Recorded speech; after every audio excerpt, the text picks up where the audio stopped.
الحمدللہ رب العالمین والصلاة والسلام علی سید الانبیاء والمرسلین وعلی آلہ واصحابہ اجمعین الی یوم الدین۔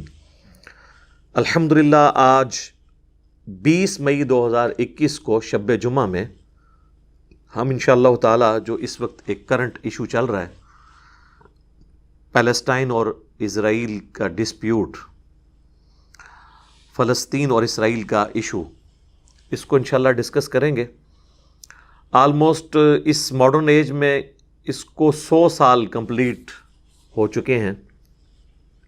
مسئلہ تو یہ ہزاروں سال پرانا ہے، لیکن بیسیکلی اس ماڈرن ایج میں 1917 سے یہ ایشو زیادہ شروع ہوا، جب بالفور ڈکلیریشن ہوئی، جس کے تحت یہودیوں کو فلسطین کے اندر آباد کاری کی اجازت مل گئی یو کے کی حکومت کی طرف سے۔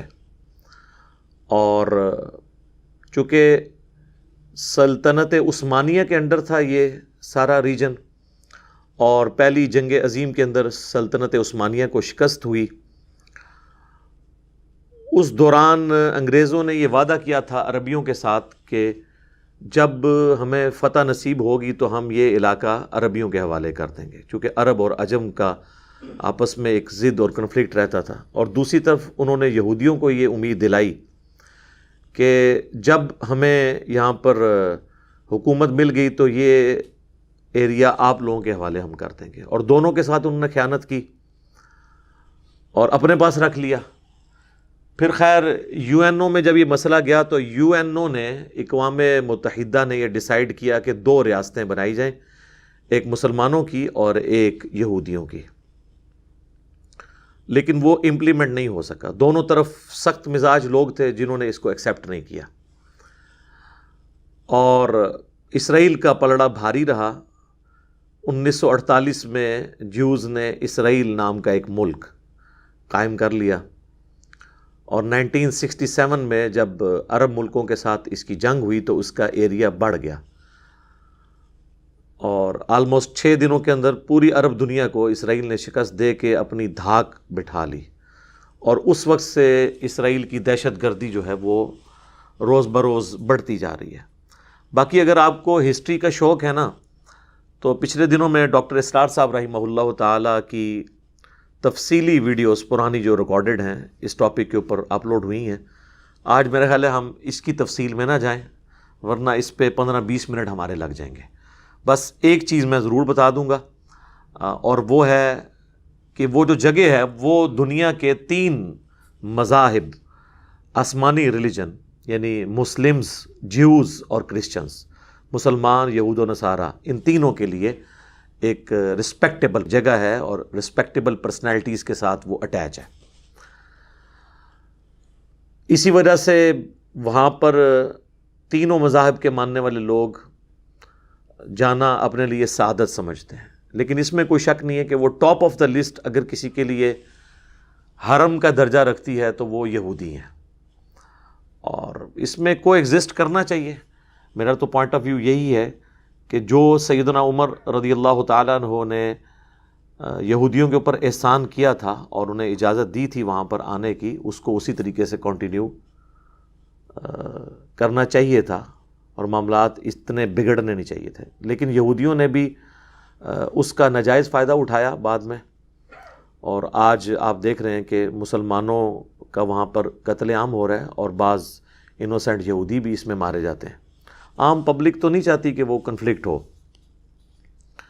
بہرحال اس کو آپ یہ سمجھ لیں کہ اس وقت اگر آپ ایریل ویو دیکھیں نا اس کا، اس پہاڑ کا جسے حرم کہتے ہیں جیوز، ہمارے لیے بھی حرم کی جگہ ہے، مسلمانوں کے جو 3 بڑے بڑے حرم ہیں ان میں سے ایک وہ ہے۔ بخاری اور مسلم دونوں میں حدیث ہے، اللہ کے محبوب صلی اللہ علیہ وآلہ وسلم نے فرمایا 3 مسجدوں کے سوا کسی اور مسجد کی طرف اپنے کجاوے نہ کسو، ایکسٹرا آرڈنری ثواب کی نیت سے اس کا سفر اختیار نہ کرو مسجد کے طور پہ۔ ویسے تو آپ سفر اختیار کر سکتے ہیں، یعنی یہ نیت کرنا کہ فلاں جگہ ایسی جگہ ہے جہاں پہ نماز پڑھنے کا ثواب زیادہ ہے سوائے 3 مساجد کے۔ نمبر 1 بیت اللہ یا مسجد الحرام، نمبر 2 مسجد اقصی جسے بیت المقدس کہتے ہیں۔ یہ بیت المقدس نہیں ہے، یہ غلط لفظ ہے، یہ بیت المقدس لفظ ہے، اس کے لیے ایلیا کا ورڈ بھی استعمال ہوا احادیث میں، یروشلم اس جگہ کا نام ہے، مسجد اقصی یہ سب ایک ہی جگہ کے نام ہیں۔ اور تیسرا آپ صلی اللہ علیہ وآلہ وسلم نے فرمایا کہ میری جو مسجد نبوی ہے یہ 3 ان مساجد میں سے ایک مسجد ہے۔ بل مسلمانوں کے لیے ایک اہمیت کی جگہ ہے وہ۔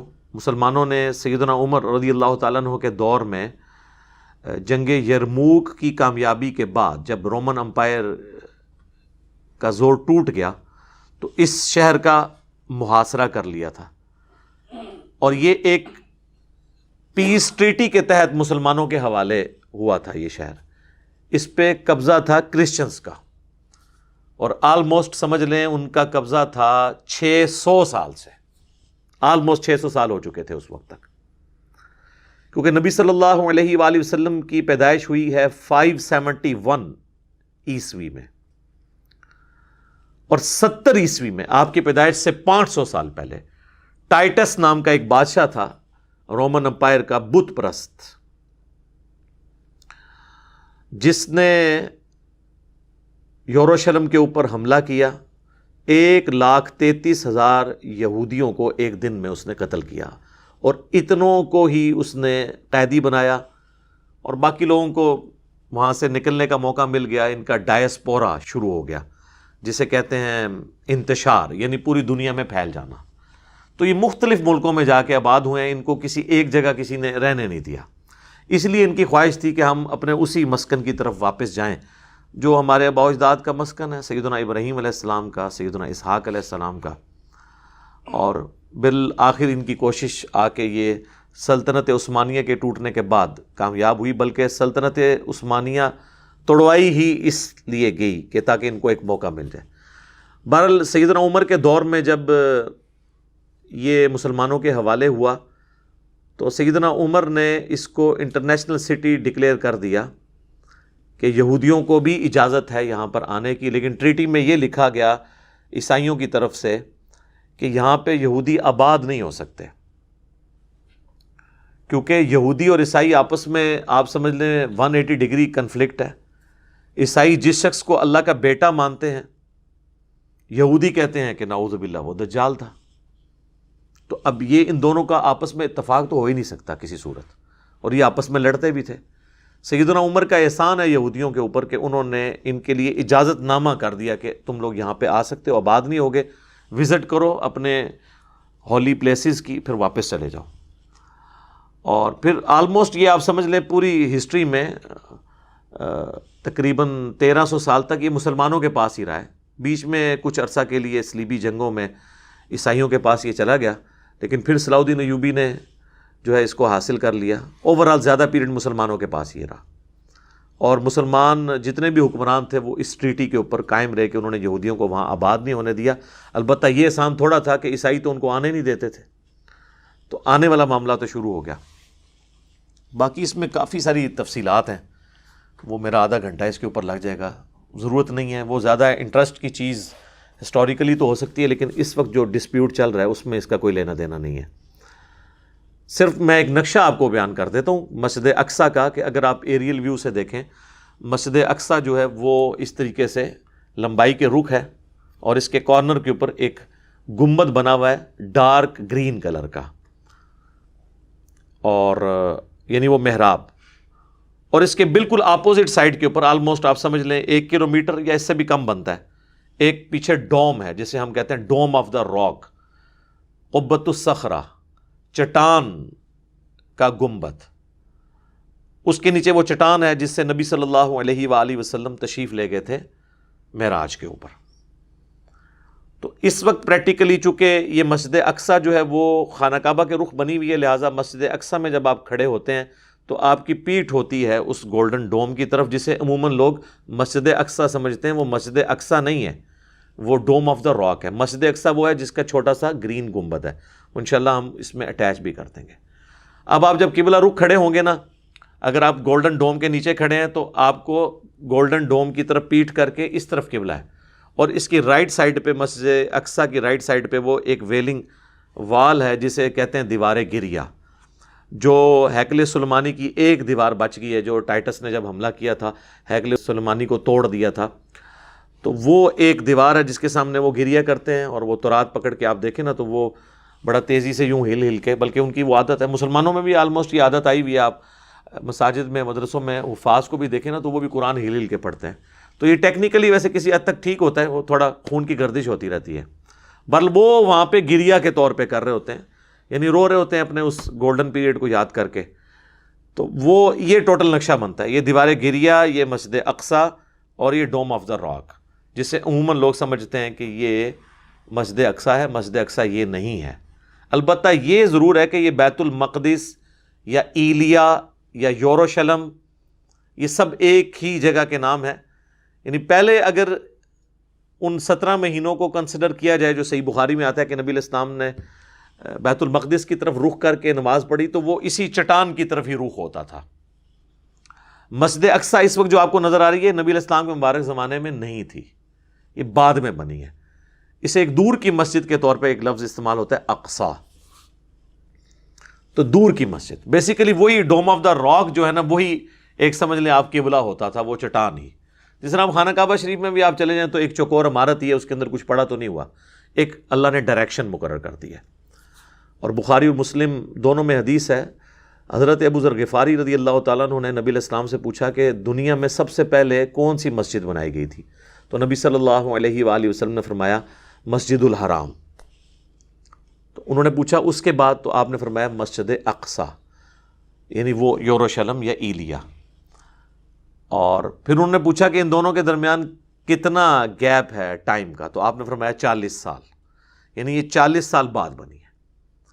تو اس سے یہ پتہ چلا کہ یہ جو بیت اللہ ہے یا مسجد اقصی یا آپ اسے یوروشلم کہہ لیں یا بیت المقدس کہتے ہیں، یہ لفظ بیت المقدس ہے، مقدس نہیں، مقدس، تو یہ یعنی حضرت آدم علیہ السلام کے زمانے سے ہی ایگزسٹ کرتے ہیں۔ بیچ میں بنی اسرائیل کی خواہش کے اوپر قبلہ جو ہے وہ بیت المقدس کیا گیا، اصل میں قبلہ حضرت آدم علیہ السلام کا بھی بیت اللہ تھا جو مکہ کے اندر ہے، اور حضرت ابراہیم علیہ السلام کا بھی قبلہ وہی تھا۔ حضرت ابراہیم علیہ السلام کے بعد بنی اسرائیل کی خواہش کے اوپر وہ قبلہ اس طرف ہوا، نبی صلی اللہ علیہ وآلہ وسلم کی خواہش تھی کہ قبلہ واپس سے ابراہیمی ہو جائے، اور وہ سورۃ البقرہ کے میں آپ دیکھ لیں دوسرے پارے کے آغاز میں بڑی ڈیٹیل اللہ تعالیٰ کی طرف سے ارشاد ہے کہ نبی صلی اللہ علیہ وآلہ وسلم کا چہرہ مبارک ہم آسمان کی طرف اٹھانا دیکھ رہے ہیں، عنقریب ہم تمہیں اسی قبلے کی طرف کر دیں گے، اور اللہ نے خواہش پوری کی، اور اس میں اللہ نے فرمایا اس لیے کیا کہ تاکہ اہل کتاب کے پاس کوئی حجت نہ رہے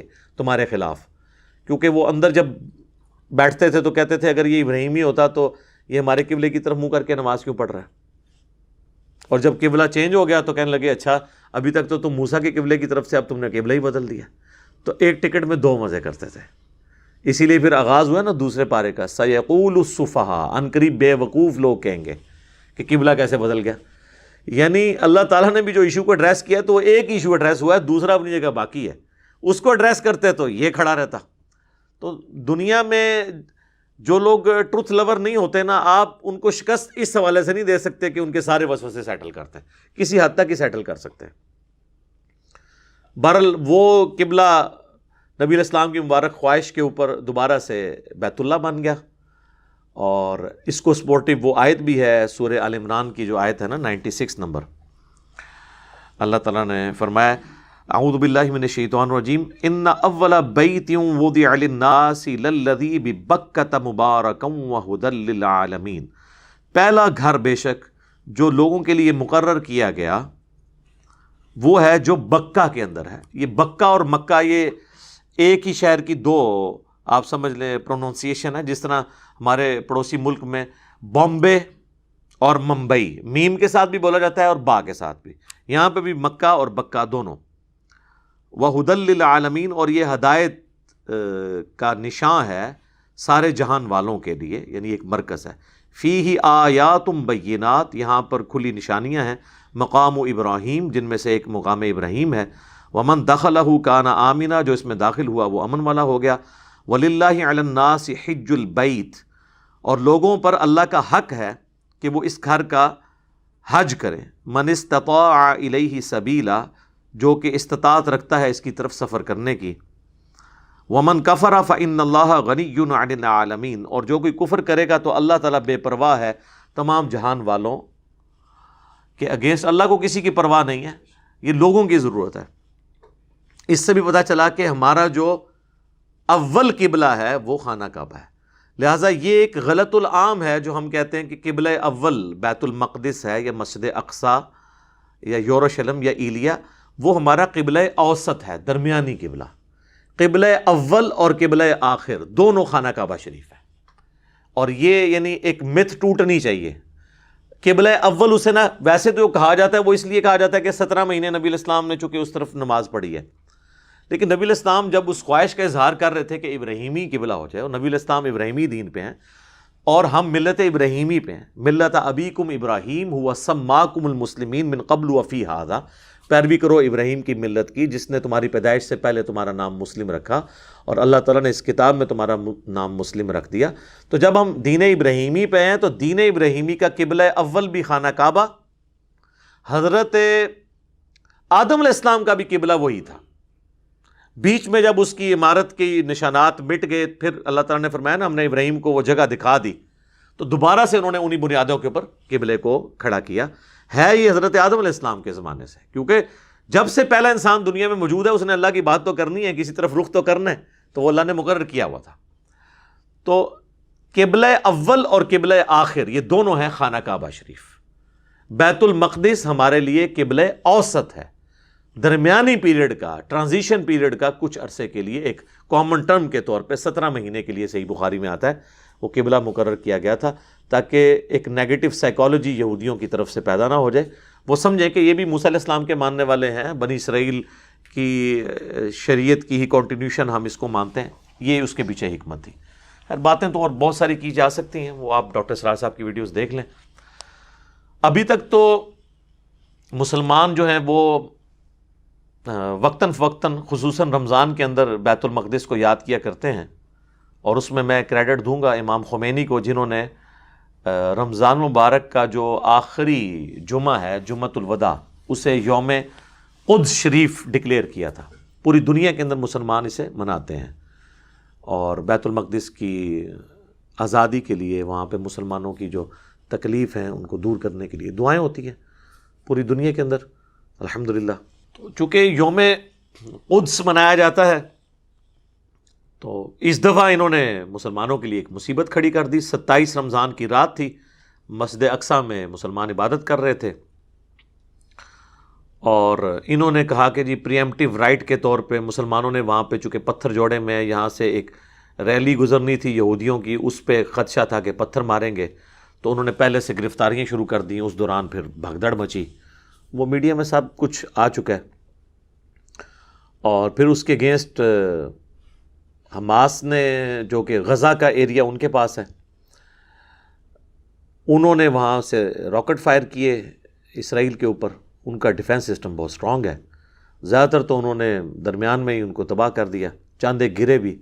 پھر اس کے ریونج میں آلموسٹ 130 حملے انہوں نے بھی کیے، انہوں نے 1000 راکٹ پھینکے تھے تو وہ 5 ہی گرے ہیں، بھلے انہوں نے 130 کے 30 نشانے پہ مارے۔ ظاہر ہے ان کی، آپ سمجھ لیں دنیا میں ٹاپ کے اوپر ایئر ڈیفنس سسٹم ہے، تو وہاں سے پھر یہ سارا سلسلہ شروع ہوا، اور اس میں آپ دیکھ رہے ہیں کہ عام مظلوم مسلمان بھی اور کئی عام انسان جو دوسرے مذاہب سے تعلق رکھنے والے ہیں وہ بھی اس میں مرے ہیں۔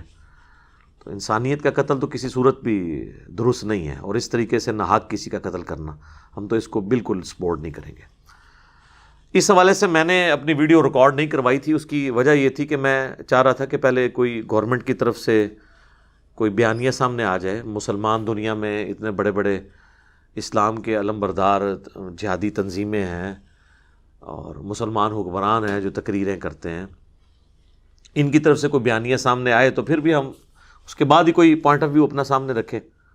لیکن وہی ہوا ہے کہ کیا بیانیہ سامنے آنا تھا، وہی پرانی گھسی پیٹی باتیں اور قراردادیں اور ریلیاں اور احتجاج، بس اس کے اوپر ہی۔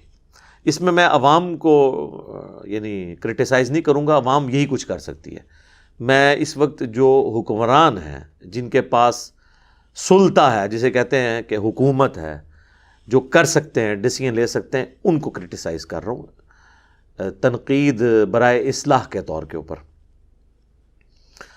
ظلم کی انتہا ہے کہ اس وقت آلموسٹ 57 اسلامک کنٹریز ہیں دنیا میں، اور سارے ملکوں کی اگر آپ فوجیں ملائیں تو یہ تقریباً 6 to 7 ملین، 60 سے 70 لاکھ فوج بنتی ہے مسلمانوں کی۔ 10 لاکھ تو صرف پاکستان کی ہے آلموسٹ، تو باقی ملکوں کی بھی آپ ملائیں تو اسرائیل جو ہے وہ تو ایک چیونٹی کی مانند ہے اتنی بڑی افواج کے سامنے، اگر یہ لوگ کوئی ہمت دکھاتے ہیں۔ انہوں نے وہی کیا جی، اجلاس بلا لیا OIC کا، جسے کہتے ہیں وہ OIC، organisation of Islamic countries, اور بس اس میں وہ قرارداد مذمت اور UNO کو بھی اپروچ کیا، لیکن وہاں پہ آپ کو پتہ ہے امریکہ نے ویٹو کر دیا، لیکن امریکہ کے خلاف کوئی بیان دینے کے لیے تیار نہیں ہے، امریکہ کے سفیر کو کوئی واپس بھیجنے کے لیے تیار نہیں ہے۔ ظاہر ہے مجبوریاں ہیں، وہ ایک علیحدہ بات ہے، لیکن ہمیں دکھ یہ ہوتا ہے کہ ایک طرف ہم مجبور بھی ہیں اور دوسری طرف ہمارے جو دعوے ہیں، ہماری جو باتیں ہیں، ہمارے جو ترانے ہیں، وہ تو لگتا ہے کہ دنیا میں سپر پاور ہی ہم ہیں۔ وہ پھر جب کنفلکٹ آتا نا، پھر دل کو ذرا دکھ ہوتا ہے کہ یار ہم ایک لائن لیں اور بتائیں کہ ہم ان سے بہت پیچھے رہ گئے ہیں، ہمیں کافی ٹائم چاہیے ان کا مقابلہ کرنے کے لیے، کافی کوشش کی ضرورت ہے۔ اب ایسی صورتحال میں جو عام مسلمان ہیں نا، وہ گلٹ کا شکار ہے، ان کے دل کے اندر ایک غم کی کیفیت آتی ہے کہ جی ہمارے اوپر کیا ذمہ داری ہے، جہاد تو نہیں فرض ہو چکا، قتال فرض تو نہیں ہو چکا۔ اور آپ کو پتہ ہے کتنی NGOs جو ہیں، نان گورنمنٹ آرگنائزیشن، یا ان کو نان اسٹیٹ ایکٹر کہہ لیں، وہ لوگ انہوں نے تو بھرتیاں بھی شروع کر دی ہیں مجاہدین کی، اور جا کے ہم جہاد کریں گے۔ اور ظاہر ہے جہاد کی خواہش تو ہر مسلمان کے دل میں ہوتی ہے، قتال جہاد کا اعلیٰ ترین درجہ ہے، اور یہ اسلام کی ہائیسٹ گڈ، سمم بونم، جو ایمینول کانٹ کی فلاسفی میں ہائیسٹ گڈ، اسلام کی چوٹی ہے۔ حتیٰ کہ بخاری و مسلم دونوں میں حدیث ہے، اللہ کے محبوب صلی اللہ علیہ وآلہ وسلم نے فرمایا میری خواہش ہے میں اللہ کی راہ میں قتل کیا جاؤں، پھر زندہ کیا جاؤں، پھر قتل کیا جاؤں، پھر زندہ کیا جاؤں، پھر قتل کیا جاؤں، پھر زندہ کیا جاؤں، پھر قتل کیا جاؤں۔ صحیح مسلم میں ایک اور حدیث ہے، جس کے دل میں شہادت کی تمنا نہیں ہے وہ منافقت کی شاخ پہ مرا، یعنی مسلمان کے ایمان کا حصہ ہے اللہ کے لیے جان دینا۔ شہید کون ہوتا ہے؟ جو گواہی دیتا ہے پریکٹیکلی مر کے کہ جس دین کا میں بلیور ہوں اس کے لیے اپنی جان بھی دے دوں گا۔ اور اس میں ایک اللہ نے آسانی رکھی ہے، صحیح مسلم میں ہی ایک اور حدیث ہے کہ آپ صلی اللہ علیہ وآلہ وسلم نے فرمایا جس شخص کے دل میں شہادت کی تمنا ہوئی اور اسے بسترے پر بھی موت آ گئی عام حالت میں، اللہ کے حضور وہ شہید لکھا جائے گا، بشرطے کہ اس کے دل میں تمنا ہوئی، یہ شرط ہے۔ تو ظاہر مسلمانوں کے دلوں میں تمنا تو موجود ہے، اور پھر ہمارے علماء جن کے بچے تو خود یورپ اور امریکہ میں پڑھتے ہیں، لیکن جمعے کی تقریروں میں ہمارا خون گرمانے کے لیے تو ماشاءاللہ ان کی خدمات حاضر ہیں، وہ بھی لوگوں کو کہتے ہیں جناب نکلو نکلو نکلو، اور اس سے پھر لوگ سوچتے ہیں کہ پتہ نہیں ہم گنہگار تو نہیں ہو رہے۔ جناب آپ کوئی گنہگار نہیں ہو رہے، یہ آپ کی رسپانسبلٹی نہیں ہے، یہ ذہن میں رکھیے گا۔ لہٰذا جتنی جہادی تنظیمیں ہیں یا اس طرح کے علماء قرآن سے جتنی آیات پیش کر کے نبی علیہ السلام کے مبارک زمانے کی، اس زمانے میں تو ہجرت فرض کر دی گئی تھی، اور نبی علیہ السلام کے ہاتھ مضبوط کرنے کے لیے یہ حکم دیا گیا تھا سب لوگ مدینہ شریف آئیں، جو ہجرت نہیں کریں گے منافق ڈکلیئر ہوں گے۔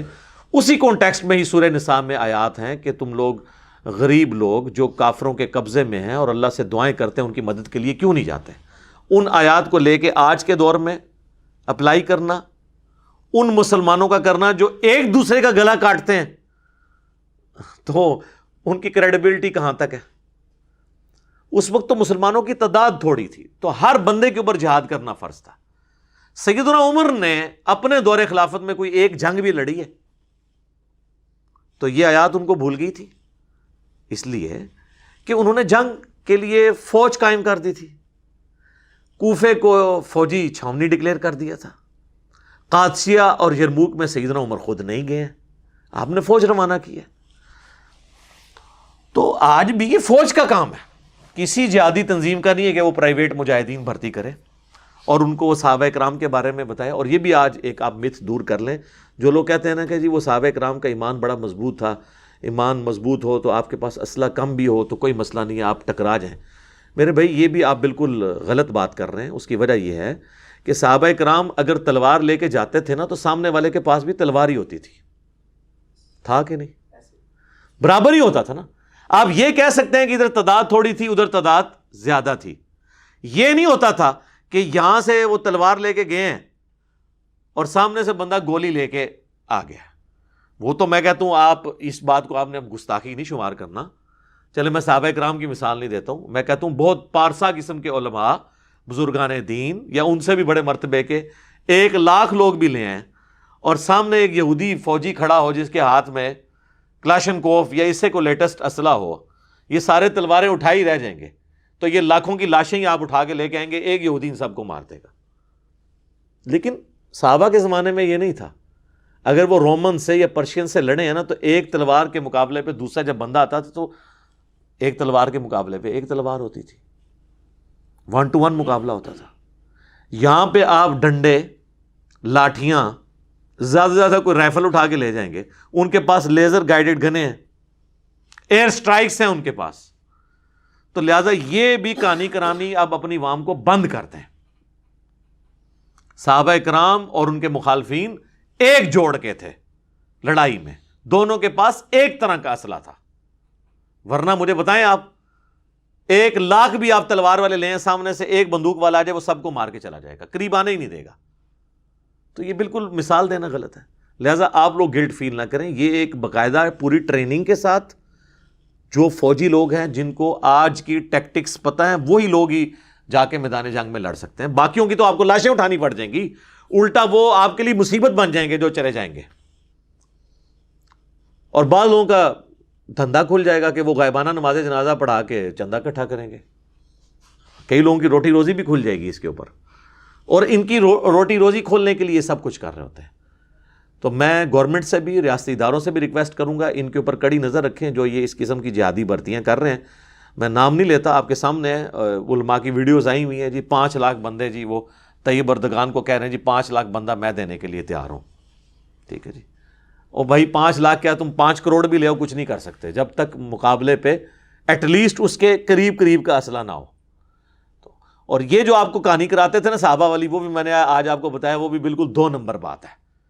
حضرت خالد بن ولید اگر تلوار لے کے گئے ہیں نا رومن امپائر کے خلاف, تو سامنے سے بھی جو جرنیل ہے اس کے ہاتھ میں بھی تلوار ہی تھی. یہ نہیں تھا کہ اس کے ہاتھ میں ریوالور تھا اور پھر بھی حضرت وہ خالد بن ولید نے جو ہے وہ تلوار کے اوپر گولی روک لی تھی, جس طرح وہ آپ کا وہ سلطان رائی جو ہے بیلچے کے اوپر گولیاں روک لیتا تھا. اس طرح نہیں ہوتا. تلوار کے مقابلے تلوار تھی, برابر کا جوڑ تھا. آج نہیں ہے نا یہ برابر کا جوڑ. آج ہم تلوار یا ڈنڈے لے کے چلے جائیں سامنے سے تو وہ بھون کے رکھ دیں گے, اور ایئر سٹرائک کریں گے تو کارپیٹ بمنگ کر کے سب کچھ. یہ میں آپ کو ڈرا نہیں رہا, میں ریالٹی بتا رہا ہوں, یہ حقیقت ہے. اور یہ جو آپ کو وہ کہانیاں کروا رہے ہیں نا, اور پھر وہ اشعار پڑھتے ہیں کہ جناب وہ میں نہیں کرتا, پھر وہ کہہ دیں کہ کسی کی توہین کر دی ہے اس کا شعر پڑھ کے. ان کو شعروں تک رہنے دیں, ریالٹی اس سے بالکل ڈیفرنٹ ہے. ٹھیک ہے, اور انہی چیزوں کا خیال سلطنت عثمانیہ نے نہیں رکھا تھا. اسی وجہ سے وہ آلموسٹ 3 براعظموں میں پھیلی ہوئی سلطنت, اس کے مقابلے پہ کچھ بھی نہیں تھے یہ گورے, انہوں نے ملیہ میٹ کر کے رکھ دی کیونکہ انہوں نے وقت کے تقاضوں کا خیال نہیں رکھا. یہاں پہ علماء اور بزرگان دین بس یہی دعائیں کرتے رہ گئے کہ دشمن کی توپوں میں کیڑے ڈال جائیں. ان کو کیا پتا تھا کہ کیڑے تو توپوں میں نہیں ڈال سکتے نا میرے بھائی. ٹھیک ہے نا, تو یہ انہی چکروں میں رہے. کسی نے کہہ دیا کہ جی یہ جو اسلحہ یوز کر رہے ہیں اس میں خنزیر کی چربی استعمال ہوتی ہے. ٹھیک ہے یار, تسی اس اسلحے دے اوتے کھلو کے نماز پڑھنی ہے. تو اس طرح کی باتیں کر کر کے نا سلطنت عثمانیہ کی ناکامی کی چند بڑی وجوہات میں سے ایک یہ بھی تھی کہ وقت کے تقاضے وہ نہیں بھانپ سکے تھے. تو ان چیزوں کو بھی دیکھنے کی ضرورت ہے. یہ جو آپ کو کہتے ہیں نا چڑھ دوڑے ان کے اوپر, کچھ بھی نہیں ہونا میرے بھائی. اس طرح کرنے سے کچھ بھی نہیں ہونا. آپ عقل کے ناخن رہیں, جو صحیح بات ہے. باقی عوام الناس تو میرے بھائی ذمہ داری پوری کر رہی ہے. ہم صابن کی ٹکیا سے لے کر, اپنی ماچس سے لے کے, اپنے موٹر بائک کے پٹرول سے لے کر, ایک ہمارے ناردرن ایریا کی چوٹی پہ بیٹھا ہوا ایک غریب آدمی جس کے لیے 1 لیٹر مٹی کا تیل خریدنا بھی ایک ایشو ہے, اور وہاں پہ وہ لکڑیاں جوڑ کے اس پہ مٹی کا تیل ڈال کے اپنی ہنڈیاں پکاتا ہے، وہ بھی اتنا ہی ٹیکس دے رہا ہے مٹی کے تیل کے اوپر جو یہاں پہ ہونڈا سیوک والا دے رہا ہے. یا وہ اور کون سی گاڑیاں آج کل جو مولویوں کی نظر آ رہی ہیں، V8 فارچون، من تو نام ہی نہیں آتے، اللہ شکر ہے میرے کو موٹر سائیکل ہے جی، کیا فارچونر کو غلطی نہ کر لیں، وہ بھی انہیں ہی ٹیکس دے رہے ہیں. جب یہ حالت ہے تو یہ سارے کا سارا ٹیکس جو لوگ کہتے ہیں ٹیکس نہیں دیتے، 40 انڈائریکٹ ٹیکسز ہیں جو ہر پاکستانی دے رہا ہے، آپ اس کی جیب سے اس کی اجازت کے بغیر نکال رہے ہیں. 40 کے قریب ٹیکسز، ہر چیز کے اوپر تو ٹیکس لگا ہوا ہے. تو یہ ٹیکسز سے ہی ہمارے ریاستی اداروں کے بجٹ میٹ ہو رہے ہیں. تو ہر پاکستانی آلریڈی جہاد میں حصہ ڈالے ہوئے ہیں. فوج میں بھی تو سارے بندے تو نہیں آگے جا کے لڑتے، آگے جو جا کے لڑ رہا ہے وہ یہ کہہ سکتا ہے یہ پیچھے جو دوسرا فوجی روٹیاں لگا کے بھیج رہا ہے اس کی کوئی قربانی نہیں جہاد اور قتال میں، بھائی وہ روٹی نہ بھیجے تو بھوکا مر جائے گا آگے، اس کی بھی ذمہ داری ہے. اور جو روٹیاں لگا رہا ہے نا اس کو آٹا کون پرووائڈ کر رہا ہے، ایندھن کون پرووائڈ کر رہا ہے، اس کو مہینے کا خرچہ کون دے رہا ہے؟ میں اور آپ اپنے ٹیکسز کے ذریعے. لہٰذا ہم بالکل عہدہ براں ہیں اس حوالے سے. عوام الناس کی ذمہ داریاں کیا ہیں وہ میں اینڈ پہ بتاؤں گا. اس حوالے سے کوئی عوام الناس کی ذمہ داری نہیں ہے کہ وہ گھر بیٹھ کے تو گلٹ فیل کرے اور کسی وہ جہادی تنظیم کے ہاتھ لگ جائے، اور کل کو FATF کی جو تلوار لٹک رہی ہے وہ لٹکتی ہوئی تلوار کسی بھی وقت پاکستان کے اوپر گر سکتی ہے، ابھی تو لٹک رہی ہے. اور پچھلے ایک دہائی کے اندر آلموسٹ ہم نے جو فوجی آپریشنز کے ذریعے کامیابیاں حاصل کی ہیں، خصوصاً ضرب عضب اور رد الفساد کے ذریعے، وہ ساری ہماری فوج کی قربانیاں پھر زیرو سے ملٹیپلائی نہ ہو جائیں. یہ دوبارہ سے ایک یہ جو معاملہ اب شروع ہے، ان کو جو انٹری مارنے کا موقع مل گیا ہے نان سٹیٹ ایکٹرز کو. تو اس حوالے سے یہ ساری باتیں یعنی کرنا ضروری تھیں. تلخ کئی ایک چیزیں ہیں جو ڈسکس کرتے وقت بعض اوقات مجھے بھی یعنی فیل ہو رہا ہوتا ہے کہ جب کوئی ایک نیا بندہ دیکھے گا وہ کہے گا یار یہ کس قسم کی باتیں کر رہا ہے، لیکن حقیقت یہی ہے. وہ اگلے دنوں بھی کسی نے وہ ایک لطیفہ انہوں نے مجھے بتایا، وہ شیئر کیا ہوا تھا، لیکن یہ ہے زبردست بات ہے کہ مسجد میں نماز پڑھتے ہوئے جو پہلی صف والے بابے ہیں وہ تو امریکہ کی اور اسرائیل کی تباہی کی باتیں کر رہے ہوتے ہیں، اور جو پچھلی صف والے بچے ہیں وہ امریکہ کے ویزے اور گرین کارڈ کے لیے دعائیں کر رہے ہوتے ہیں. تو دیکھ لیں آپ، یہ جتنے لوگ ابھی ریلیاں نکال رہے ہیں، یہ سب کچھ کر رہے ہیں، ان میں سے آپ کسی کو آفر کریں یہ سب ویزا لگا کے چلے جائیں گے. حقیقت بات ہے.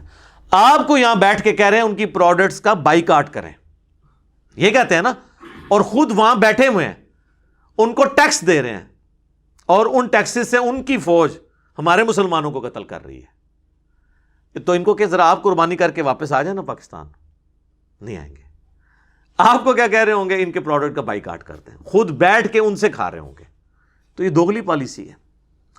یہ اسی طریقے کے بھاشن ہے جو ہمارے علماء لوگوں کو نیکی کا بھاشن تو دیتے ہیں لیکن خود اس پہ عمل انہوں نے نہیں کرنا ہوتا. تو یہ حال ہے کہ وہ بزرگ جو ہیں وہ تو اسلام دشمن قوتوں کی تباہی کی دعا کر رہے ہوتے ہیں، اور ان بزرگوں کی اولادیں جو ہیں ان ملکوں کے ویزوں کے لیے دعائیں کر رہی ہوتی ہیں. ایک ہی مسجد میں آپ دیکھ لیں 2 اسٹیٹ آف مائنڈ چل رہے ہیں، اور ریالٹی یہی ہے چاہے ہمیں بری لگے. اس سے بھی تلخ بات یہ ہے کہ میں اکثر کہتا ہوں کہ آپ کی والدہ یا آپ کی بیوی یا آپ کا بچہ ہاسپٹل میں ایڈمٹ ہو اور آپ کو ڈاکٹر کہے کہ یہ ایک ٹیکہ ہے جس سے اس کی جان بچ سکتی ہے، اور آپ مارکیٹ میں جائیں میڈیکل سٹور میں، ایک طرف وہ نکالے یہ اسرائیل کا یا فرانس کا یا امریکہ کا بنا ہوا ٹیکہ ہے، اور دوسری طرف مفتی اعظم پاکستان کا ہے، اور اس پہ تصویر بھی مفتی اعظم کی بنی ہوئی ہو. تو اس مفتی اعظم پاکستان وہ بریلوی ہے، دیوبندی یا اہل حدیث یا شیعہ کا جو اس کو مفتی اعظم مانتا بھی ہے، اور حافظہ اللہ اور دامت برکاتہم عالیہ اور آیت اللہ اور حافظہ اللہ کہتا ہے، وہ بھی اس کا ٹیکہ نہیں لے گا. وہ کہے گا بھائی جی رہن دو، اے ہی دیو منو. پھر پروڈکٹ کا بائیکاٹ کیسے ہو سکتا ہے؟ یا تو آپ اس لیول کی پروڈکٹ لے آئیں، پھر ہم بھی کہیں گے کہ بالکل پروڈکٹ کا بائیکاٹ کریں. یہ ریالٹیز ہیں جن کو سمجھنے کی ضرورت ہے. اور اسی طریقے سے اکثر آپ سنیں گے مسلمانوں سے کہ یہ کافروں کی سازش ہے جی اسلام کے خلاف. میرے بھائی قرآن نے پورے قرآن میں کہیں یہ رونا نہیں رویا گیا کہ کافروں کی سازش ہے اور اب رونا رو نہیں. یہ بتایا گیا کہ کافر یہ سازش کر رہے ہیں، تم نے یہ کرنا ہے. یہ تو اسی طریقے سے ہے کہ کوئی شخص کہ میں فیل اس لیے ہوا ہوں کہ میرا پیپر لیا گیا. اگر میرا پیپر نہ لیا جاتا میں نے فیل نہیں ہونا تھا. بھائی پیپر تو لیا جائے گا، دنیا میں تو امتحان سے آپ نے گزرنا ہے. تو یہ کافر یا شیاطین یہ مسلمانوں کی آزمائش ہے. اگر آپ کہیں یہ ہو ہی نہ تو پھر تو میں جنت ہی پہنچ جانا سی، پھر تو انہوں نے بھی پہنچ جانا سی جنت ہی۔ تو انہوں نے تو سازشیں کرنی ہیں۔ آپ کو یہ کہا گیا کہ آپ نے اللہ اور اس کے رسول کے ساتھ خیانت نہیں کرنی، عز و جل و صلی اللہ علیہ وآلہ وسلم۔ اس کانٹیکسٹ میں ایک آیت ہے، سورہ آل عمران کی آیت نمبر ہے 139، یہ بڑی مشہور آیت ہے، یہ غزوہ احد کے کانٹیکسٹ میں نازل ہوئی تھی۔ وَلَا تَهِنُوا، دیکھنا بے دل نہ ہونا، کمزور دلی نہ دکھانا، وَلَا تَحْزَنُوا، اور نہ غم کرنا، وَأَنْتُمُ الْأَعْلَوْنَ إِن كُنتُم مُؤْمِنِينَ، تم ہی غالب رہو گے اگر واقعی میں تم مومن ہوئے، بشرطے کہ مومن ہوئے۔ وہ جو صحیح مسلم میں حدیث ہے، نبی صلی اللہ علیہ وآلہ وسلم نے فرمایا اللہ تعالیٰ اس قرآن، اس کتاب کی وجہ سے قوموں کو عروج دے گا اور اس کتاب کی وجہ سے قوموں کو زوال دے گا۔ جسے ڈاکٹر اقبال نے کہا تھا، وہ زمانے میں معزز تھے مسلمان ہو کر اور تم خوار ہوئے تارک قرآن ہو کر۔ تو بالکل صحیح بات کی تھی انہوں نے، وہ بالکل اس کی ایکسپلینیشن ہے۔ اب میرے بھائیو، یہ جو 57 اسلامی ملک جن کا میں نے ذکر کیا اور ان کے حکمرانوں اور ان کی عوام کا رونا رویا، ان میں میری نظر میں تو اس وقت 5 ہی ملک ہیں جن کے اندر کوئی تھوڑی بہت آپ سمجھ لیں طاقت موجود ہے یا تھوڑی بہت رمق ہے۔ پہلے نمبر پہ پاکستان کا ہی نام لے لیتے ہیں، آپ ناراض ہی نہ ہو جائیں۔ اس کے بعد ترکی جسے ہم کہتے ہیں، اور پھر سعودی عرب، ایران اور ملیشیا۔ مجھے تو اور کوئی چھٹا ملک اس لیول پہ نظر نہیں آتا۔ اگر یہ 5 ملک ہی مل کر ڈرائیونگ سیٹ پہ تو یہ آلریڈی ہیں، ایران کو لے لیں، ادھر سے سعودیہ کو لے لیں تو آلموسٹ سارا مسلم ورلڈ، آپ پتہ ہے وہ جو سنی شیعہ کی تفریق والا جو ایک مسئلہ ہوا ہے وہ بھی کور ہو جاتا ہے۔ اور یہاں پر تو سنی شیعہ سے بلند ہو کر ابھی تک میں نے نہیں یعنی کہیں سنا کہ یہ فلسطین میں جو لوگ ہیں یہ تو رفع الیدین سے نماز پڑھتے ہیں، اور اکثر ان میں سے ہاتھ چھوڑ کے نماز پڑھتے ہیں۔ تو ابھی تک تو یہ بحث ہی کہیں نہیں آئی کہ ان کا فرقہ کون سا ہے۔ سب لوگ تو یہی تڑپ رہے ہیں کہ مسلمان ہیں، ہم نے ان کا ساتھ دینا ہے۔ تو یہ ایک آپ پازیٹیو چیز دیکھی ہے آپ نے۔ تو یہ جو 5 ملک ہیں نا جی، ان کے جو حکمران ہیں، ان کا کام ہے کہ یہ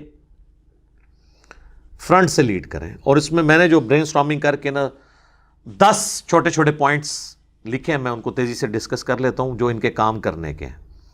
نمبر 1، یہ OIC کو، جو آرگنائزیشن آف اسلامک کنٹریز ہے، جو پریکٹیکلی OIC بنی ہوئی ہے، اس کے ذریعے UNO میں، اقوام متحدہ میں اپنا ایک سمجھیں کہ رول ادا کریں اور وہاں سے کسی طریقے سے قرارداد نکالیں اسرائیل کے خلاف، جسے آئے دن امریکہ جو ہے ویٹو کر دیتا ہے۔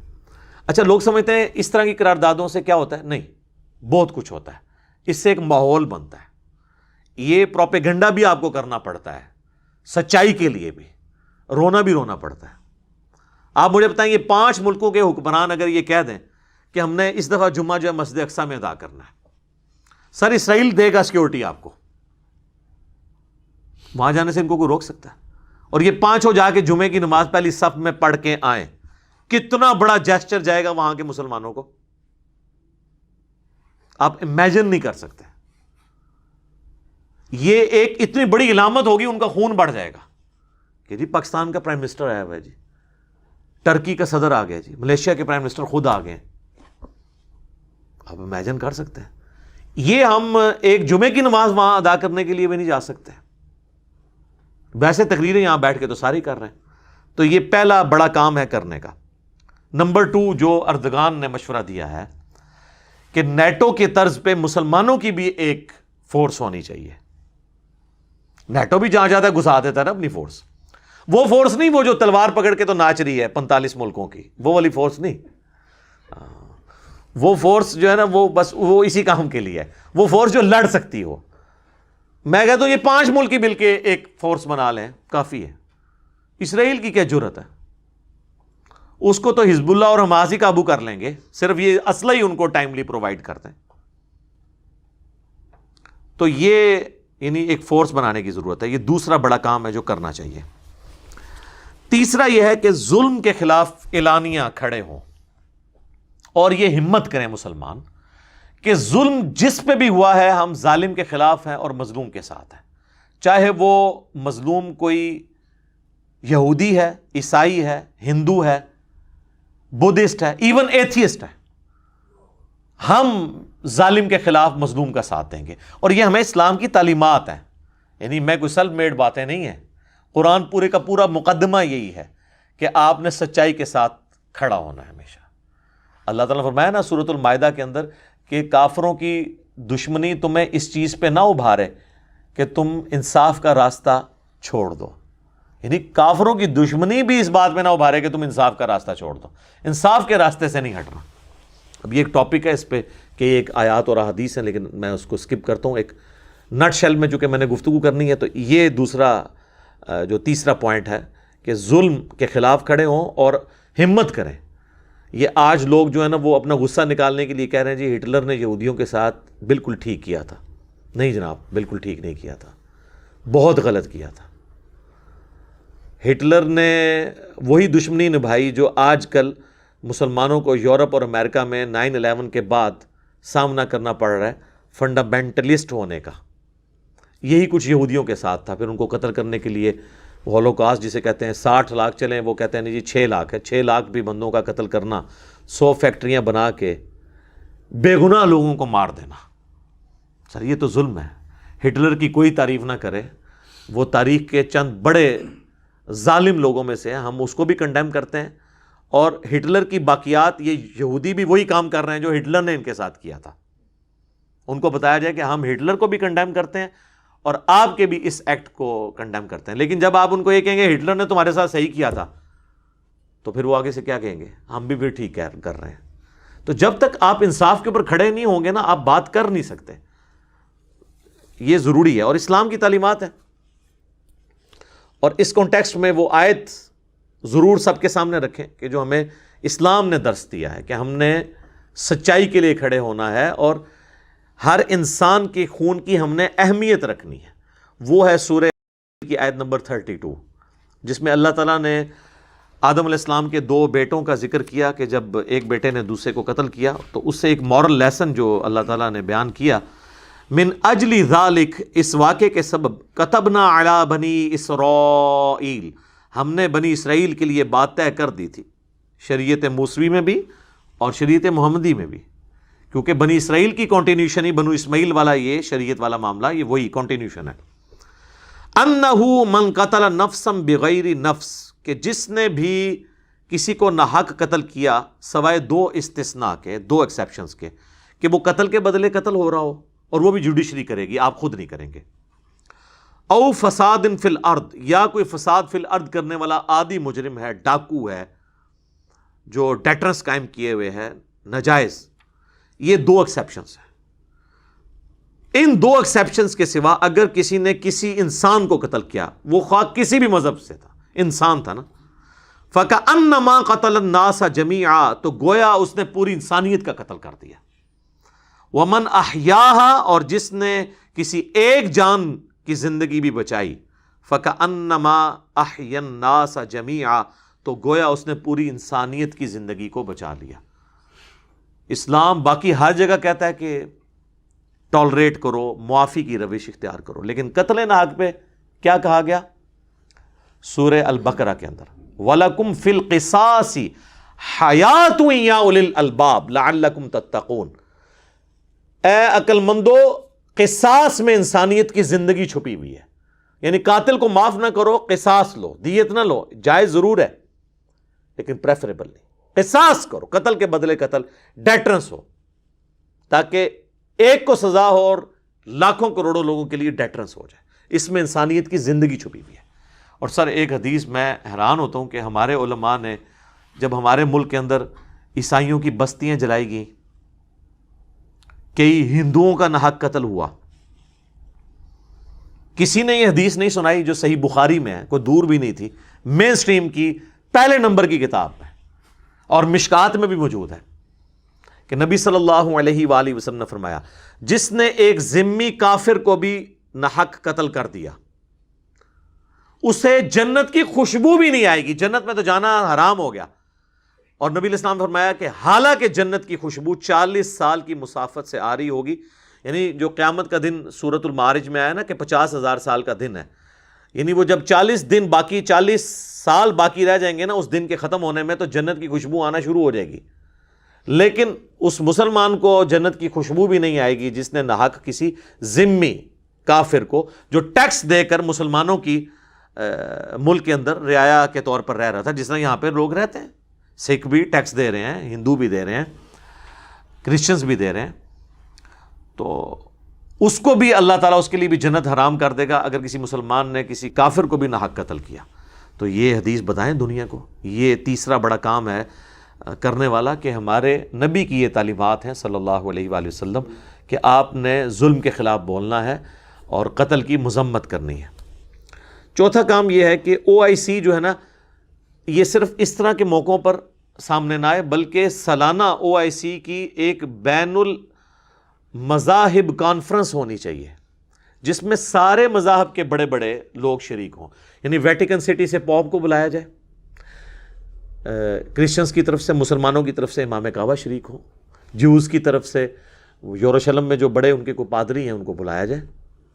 اسی طریقے سے بدھسٹ ان کی بھی وہاں پر یعنی نمائندگی ہو، ہندوؤں کی نمائندگی ہو، اور وہاں پہ بتایا جائے کہ تمام دنیا کے ریلیجن جو ہیں وہ پیس کی بات کرتے ہیں، اور یہ جو چند ایک لوگ ہر جگہ خبتی قسم کے موجود ہیں جو اس مذہب کی بدنامی کا باعث بنے ہوئے ہیں، یہ اس مذہب کی ریپریزنٹیشن نہیں ہے. یہ کام کرنے کی ضرورت ہے.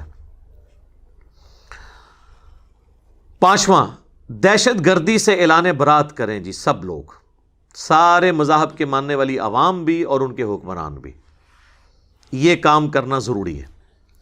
میں یہ نہیں کہتا کہ آپ اس کا روٹ کاز انالیسز نہ کریں کہ ناانصافی کی وجوہات کیا ہیں، وہ بھی تلاش کریں اور آپ اس کی مذمت کریں، اور ساتھ ساتھ یہ کہیں کہ اگر کسی کو حق نہیں مل رہا تو اس کا یہ مقصد نہیں کہ وہ قانون ہاتھ میں لے، بلکہ ایک پراپر طریقے سے جو جد و جہد کرنے کا طریقہ ہے اس کے طریقے سے چلیں اور ایک پولیٹیکل سٹرگل کے ذریعے معاملات کو لے کر چلیں.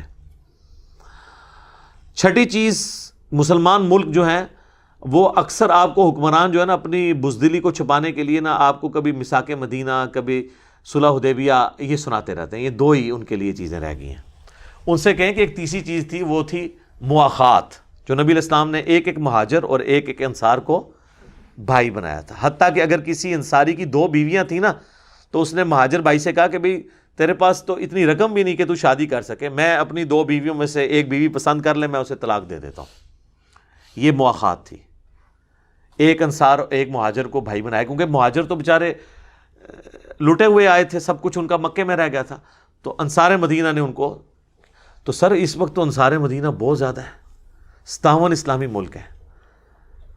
ٹوٹل آبادی جو ہے نا مسلمانوں کی وہاں پہ 60 لاکھ سے زیادہ نہیں ہے فلسطین کے اندر. وہ سارے پورے اسرائیل کا ایریا ملائے. یہودی ہیں تقریباً 70 لاکھ. 60 لاکھ مسلمان اگر ان 60 ملکوں میں ڈیوائیڈ کریں 1 لاکھ سے زیادہ نہیں ایک حصے میں آتا. کیا فرق پڑتا ہے؟ یہاں تو مسلمانوں میں ایک ایک بندہ اتنا امیر ہے کہ وہ سب کا خرچہ اٹھا سکتا ہے. مواخات کریں، اپنے ملکوں میں ان کو پناہ دیں. ٹھیک ہے، اگر وہ اپنی سرزمین اس امید پہ ہجرت کر لیں. وہ تو قرآن میں کہا گیا ہے نا کہ اللہ کی زمین وسیع ہے، اگر تمہیں کہیں پر اس دین کے مطابق زندگی گزارنے کا نہیں موقع مل رہا تو وہاں سے ہجرت کر جاؤ. ابراہیم علیہ السلام نے نہیں ہجرت کی یار. ہم ان سے زیادہ ایمان والے ہیں کہ ہمیں ہجرت کرتے ہوئے کہ اسی اپنا ملک کیوں چھوڑ جائیں گے. نبی علیہ السلام نے ہجرت نہیں کی. تو ہجرت کر جائیں، اور مواخات والا جو معاملہ ہے یہ بھی مسلمان حکمران آفر کریں. 7واں کام مسلمان حکمرانوں کا یہ ہے کہ وہ آپس کے اختلافات کو، یہ سنی شیعہ کی بنیاد کے اوپر جو قتل و غارت کا سلسلہ پچھلے 40-50 سالوں میں ہوا، پراکسی وارز ہوئی ہمارے ملکوں کے اندر، یہ ختم کریں. کیونکہ کافر جب آپ کو مارتا ہے تو وہ سنی شیعہ کی تفریق سے بالا تر ہو کے مارتا ہے. بیت المقدس میں سنی بھی نماز پڑھ رہے ہوتے ہیں، شیعہ بھی نماز پڑھ رہے ہوتے ہیں. وہاں پہ یہ کوئی فرق نہیں ہوتا کہ سنیوں کو اجازت ہے تو شیعہ کو نہیں ہے، شیعہ کو اجازت ہے سنیوں کو نہیں ہے. تو آپ اپنے ملکوں میں بھی یہ ہارمونی کریٹ کریں تاکہ آپ غیر مسلموں کو یہ امیج دے سکیں، یہ ایک پیغام خاموش دے سکیں کہ ہم اپنے مسلمان بھائیوں کے ساتھ کھڑے ہوئے ہیں، خواہ وہ آپ کے ملکوں میں ہوں خواہ ہمارے ملکوں میں ہوں، ہم کو ایگزسٹ کریں گے اپنے تمام اختلافات کے باوجود. تو یہ کام کرنے کا اتحاد امت آپ اسے کہہ لیں. 8واں کام مسلمان حکمرانوں کا یہ ہے کہ یہاں پر نظام مصطفیٰ کو قائم کریں. جو ہمارے پرائم منسٹر صاحب بھی ریاست مدینہ کی بات کرتے ہیں، تو پریکٹیکلی ریاست مدینہ بنائیں، ورنہ جو اللہ کی طرف سے عذاب کا کوڑا ہے نا جی، وہ ٹلنا کوئی نہیں ہے. یہ یاد رکھیے گا، جسم میں جب خرابی ہوتی ہے نا، پھوڑا جسم میں کسی بھی جگہ نکل سکتا ہے. اگر کسی کے پیٹ پہ پھوڑا نکلا ہے تو یہ ضروری نہیں ہے کہ وہ پیٹ کی خرابی کی وجہ سے نکلا ہے. بعض اوقات معدہ خراب ہوتا ہے تو زبان پہ چھالا نکل آتا ہے، معدے کے اندر نہیں نکلتا، تو پھوڑا کہیں پہ بھی نکل سکتا ہے. اس لیے اپنے آپ کو درست کریں. جو سورۃ الانفال میں بھی اللہ تعالیٰ نے آیت نمبر 24 سے آنورڈ جو مسلمانوں کو فرمایا نا کہ یہ عذاب صرف وظائف، یہ دعائیں کرنے سے نہیں ٹلتے.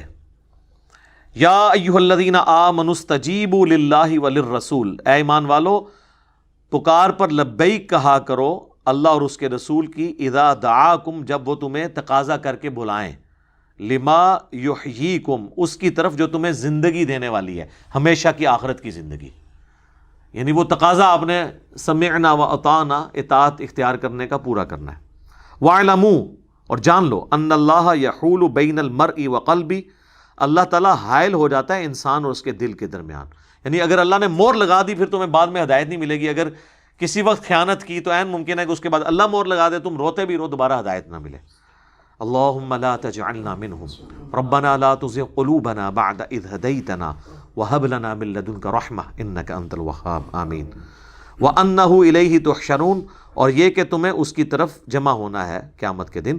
واتقوا اور ڈر جاؤ فتنۃ لا تصیبن الذین ظلموا منکم خاصہ، اس فتنے سے، اس آزمائش سے ڈر جاؤ کہ جب وہ آئے گی تو صرف خاص ان لوگوں پہ نہیں آئے گی جو گناہ کرنے والے ہوں گے، بلکہ سب کو لپیٹ میں لے لے گی. ہاں آخرت ڈیفرنٹ ہوگی، لیکن دنیا میں جب عذاب آتا ہے نا، نیک بھی مر جاتا ہے. وَاعْلَمُوا أَنَّ اللَّهَ شَدِيدُ الْعِقَابِ اور خوب جان لو کہ اللہ تعالیٰ گرفت کرنے میں بہت سخت ہے. اور پھر یہ تو اکثر ڈاکٹر سلار صاحب کہتے تھے، یہ تو آیت لگتا ہے پاکستان کے بارے میں بھی ہے، جو ہے تو اس وقت مکے کے رہنے والے لوگوں کے بارے میں تھی، مسلمانوں کے بارے میں. وَاذْكُرُوا اور یاد کرو، اذ انتم قلیل مستضعفون فی الارض کہ زمین میں تم بہت تھوڑے تھے، کمزور تھے. تخافون ان یتخطفکم الناس ہر وقت ڈرتے رہتے تھے لوگ اچک نہ لے جائیں تمہیں. فآواکم وأیدکم بنصرہ تو اللہ تعالیٰ نے تمہارے اوپر لطف و کرم فرمایا اور اس نے اپنی طرف سے تمہاری مدد فرمائی. ورزقکم من الطیبات اور پاکیزہ چیزوں کے ذریعے تمہیں رزق دیا. لعلکم تشکرون تاکہ تم شکر کرو. پاکستان جب بنا اس وقت یہی حالت تھی نا، ہم کہتے تھے ہندو زیادہ ہیں، سارے ریسورسز ان کے پاس چلے جائیں گے، ہر وقت ڈرتے رہتے تھے. علیحدہ ملک لیا، اللہ نے ہمیں یہ سب کچھ دیا، لیکن وہی کچھ ہوا جو قرآن میں خدشے کا اظہار تھا. یا ایھا الذین آمنوا اے اہل ایمان، لا تخونوا اللہ والرسول دیکھو خیانت مت کرو اللہ اور اس کے رسول کے ساتھ. وَتَخُونُوا أَمَانَاتِكُمْ وَأَنْتُمْ تَعْلَمُونَ اور یہ جو تم نے ایک امانت کا بوجھ اٹھایا تھا، اس میں خیانت مت کرو جب کہ تم یہ جانتے بھی ہو کہ تم یہ خیانت کر رہے ہو. وَاعْلَمُوا أَنَّمَا أَمْوَالُكُمْ وَأَوْلَادُكُمْ فِتْنَةٌ اور جان لو کہ یہ مال اور اولاد تو سوائے آزمائش کے کچھ نہیں ہے. وَأَنَّ اللَّهَ عِندَهُ أَجْرٌ عَظِيمٌ اور اللہ کے پاس تو بہت بڑا اجر ہے. یعنی آخرت اورینٹڈ ہو جاؤ، دنیا کی منفیت کی خاطر اللہ اور اس کے رسول کے ساتھ خیانت مت کرو. تو ہم نے پریکٹیکلی کی ہے. اس وقت تو ہمارا نعرہ تھا کہ پاکستان کا مطلب کیا، لا الہ الا اللہ. تو اب وہ پریکٹیکلی ہم نے کتنا اس مطلب کو پورا کیا. اللہ سے ایک نعمت لی لیکن اس کے اندر خیانت ہو گئی. صحابہ کرام نے اس نعمت کی قدر کی لیکن ہم اس طریقے سے قدر نہیں کر سکے. اللہ تعالیٰ ہمارے حال پر رحم فرمائے، ہمیں توفیق دے کہ ہم اس نعمت کی قدر کر سکیں. آمین. اچھا، 9واں کام مسلمان حکمرانوں کے کرنے کا یہ ہے کہ وہ یہ جو این جی اوز ہیں نا، ان کی سرپرستی خود کریں، خصوصاً جو ریلائبل این جی اوز ہیں، جیسے الخدمت فاؤنڈیشن ہے جماعت اسلامی والوں کی، جو ہمیشہ چاہے روہنگیا مسلمانوں کا ایشو ہو، خواہ کشمیر کے مسلمانوں کا ایشو ہو، خواہ فلسطین کے مسلمانوں کا، ہمیشہ سے اس پہ، یا پاکستان کے اندر بھی جب زلزلہ آتا ہے یہ لوگ کرتے ہیں. عیدی فاؤنڈیشن والے ہیں، ان کی سرپرستی کریں. اور یہ جو چندہ ریز ہوتا ہے نا، وہ صحیح جگہ پہ لگ رہا ہے یا نہیں لگ رہا، اس کے اوپر نظر رکھیں. کیونکہ اسی دوران کئی ایک ایسی این جی اوز بھی سامنے آئیں گی جو اس چندے کے اگینسٹ ان کی گاڑیاں اور ان کی کوٹھیاں بن رہی ہوں گی وہ مستحقین تک نہیں پہنچیں گے. تو ان این جی اوز کے اوپر سرپرستی والا معاملہ کریں اور پھر ان کو فیسیلیٹیٹ کریں کہ یہ غریب مسلمانوں کی وہاں تک یعنی مدد کریں. ابھی غزہ کے اندر آپ سوچ نہیں سکتے کیا غربت ہے مسلمانوں پہ, کس لیول کی وہ زندگی گزار رہے ہیں. ظاہر اکانومی کوئی نہیں ہے, ایک طرف مصر ہے انہوں نے ان کا بائیکاٹ کیا ہوا ہے, دوسری طرف اسرائیل ہے, تیسری طرف جو ہے میڈیٹرینین سی ہے. یہ تھوڑا بہت جو اسلحہ بھی ان کو پہنچتا ہے وہ بھی ایران دیتا ہے, اور تو کوئی ملک ان کو اسلحہ بھی دینے کے لیے تیار نہیں ہے. اور ان کی کیا کس طریقے سے کس پرسی میں وہ زندگی گزار رہے ہیں سب کے سامنے. تو ان کی بیسک نیڈز تو کم از کم پوری کر سکتے ہیں نا. غربت کی زندگی جو گزار رہے ہیں اس میں ان کو اپ لفٹ کیا جا سکتا ہے ان این جی اوز کے ذریعے.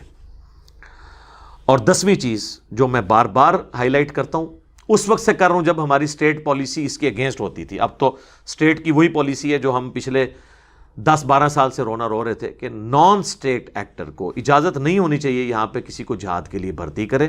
یہ صرف فوج کا کام ہے, ورنہ ایف اے ٹی ایف کی تلوار لٹکی ہوئی ہے. ضرب عصب اور رد الفساد سے جو ہم نے کامیابی حاصل کی ہماری فوج کی قربانیوں کی برکت سے, وہ ضائع ہو سکتی ہے. کیونکہ یہ آپ دیکھ رہے ہیں کتنے مولوی میدان میں اتر آئے ہیں جو یہ کہہ رہے ہیں کہ جی ہم نے اتنے بندے بھرتی کر لیے ہیں. یہ بندے کیا جا کے کریں گے وہاں میرے بھائی؟ نہ ان کی کوئی ٹریننگ ہے, ان کی تو الٹی یعنی لاشیں پچھلوں کو اٹھانی پڑ جائیں گی. یہی ہوگا. یا بعض کے غائبانہ نماز جنازہ پڑھ کے تو یہاں پہ علماء جو ہیں وہ اپنا چندہ اکٹھا کریں گے, اور اس میں سے کچھ بھی نہیں نکلنا. لہٰذا یہ جو جہادی پرائیویٹ جہاد والی تنظیمیں ہیں نا, ان کی ایکٹیویٹیز کے اوپر اس وقت ساری دنیا کے مسلمان حکمرانوں کو نظر رکھنے کی ضرورت ہے. لیکن اس کا مقصد یہ نہیں ہے کہ یہ خود جہاد چھوڑ دیں حکمران, انہوں نے تو کرنا ہے. لیکن جو یہ کر رہے ہیں یا ان کو رخ دیں, ٹریننگ دیں, انہیں بھرتی کریں, پھر ضرور لانچ کریں.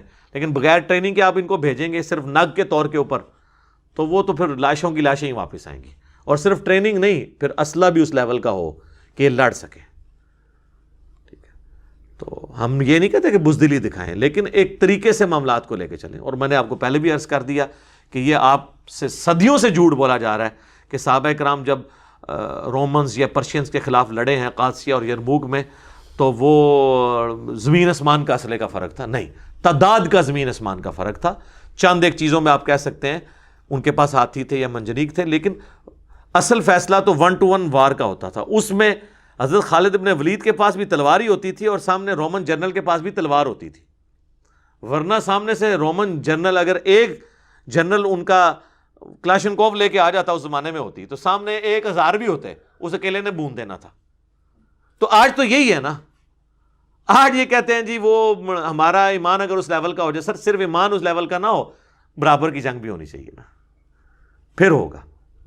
اسلحہ بھی بالکل برابر کا ہو, ورنہ تو ایک بندہ سب کو بھوننے کے لیے کافی ہے. تو یہ بھی آپ سے جھوٹ بولا جاتا ہے. اس وقت تلوار کا مقابلہ تلوار سے ہوتا تھا, یہ نہیں ہوتا تھا. اور اسی طریقے سے ہاتھیوں کا مقابلہ گھوڑے سے ہو رہا ہوتا تھا. یہ ساری چیزیں دیکھنے والی ہیں. لیکن الٹیمیٹلی 1-to-1 دو بدو لڑائی ہوتی تھی, اس میں پھر دونوں کے پاس تلوار ہوتی تھی. ٹھیک ہے, تو تلوار کا مقابلہ تلوار سے ہو رہا ہوتا تھا. تو اب تو یہ اس طرح نہیں ہے سلسلہ. ہمارے پاس لیٹسٹ اسلحہ نہیں موجود ہے, تو ہم یہ ڈنڈے اور لاٹھیاں اور یہ چیزیں لے کے جا کے تو یہ تو ان کی لاشیں اٹھانی پڑ جائیں گی اور کچھ بھی نہیں ہوگا. اور ابھی تو ایئر سٹرائکس والا جو ایشو ہے وہ تو کارپٹ بمنگ جب کرتے ہیں تو بچتا ہی کوئی نہیں ہے. وہ ایک مسئلہ سب سے خطرناک مسئلہ ہے. یعنی افغانستان کے اندر یہ جنگ اتنی لمبی کیوں ہوئی ہے؟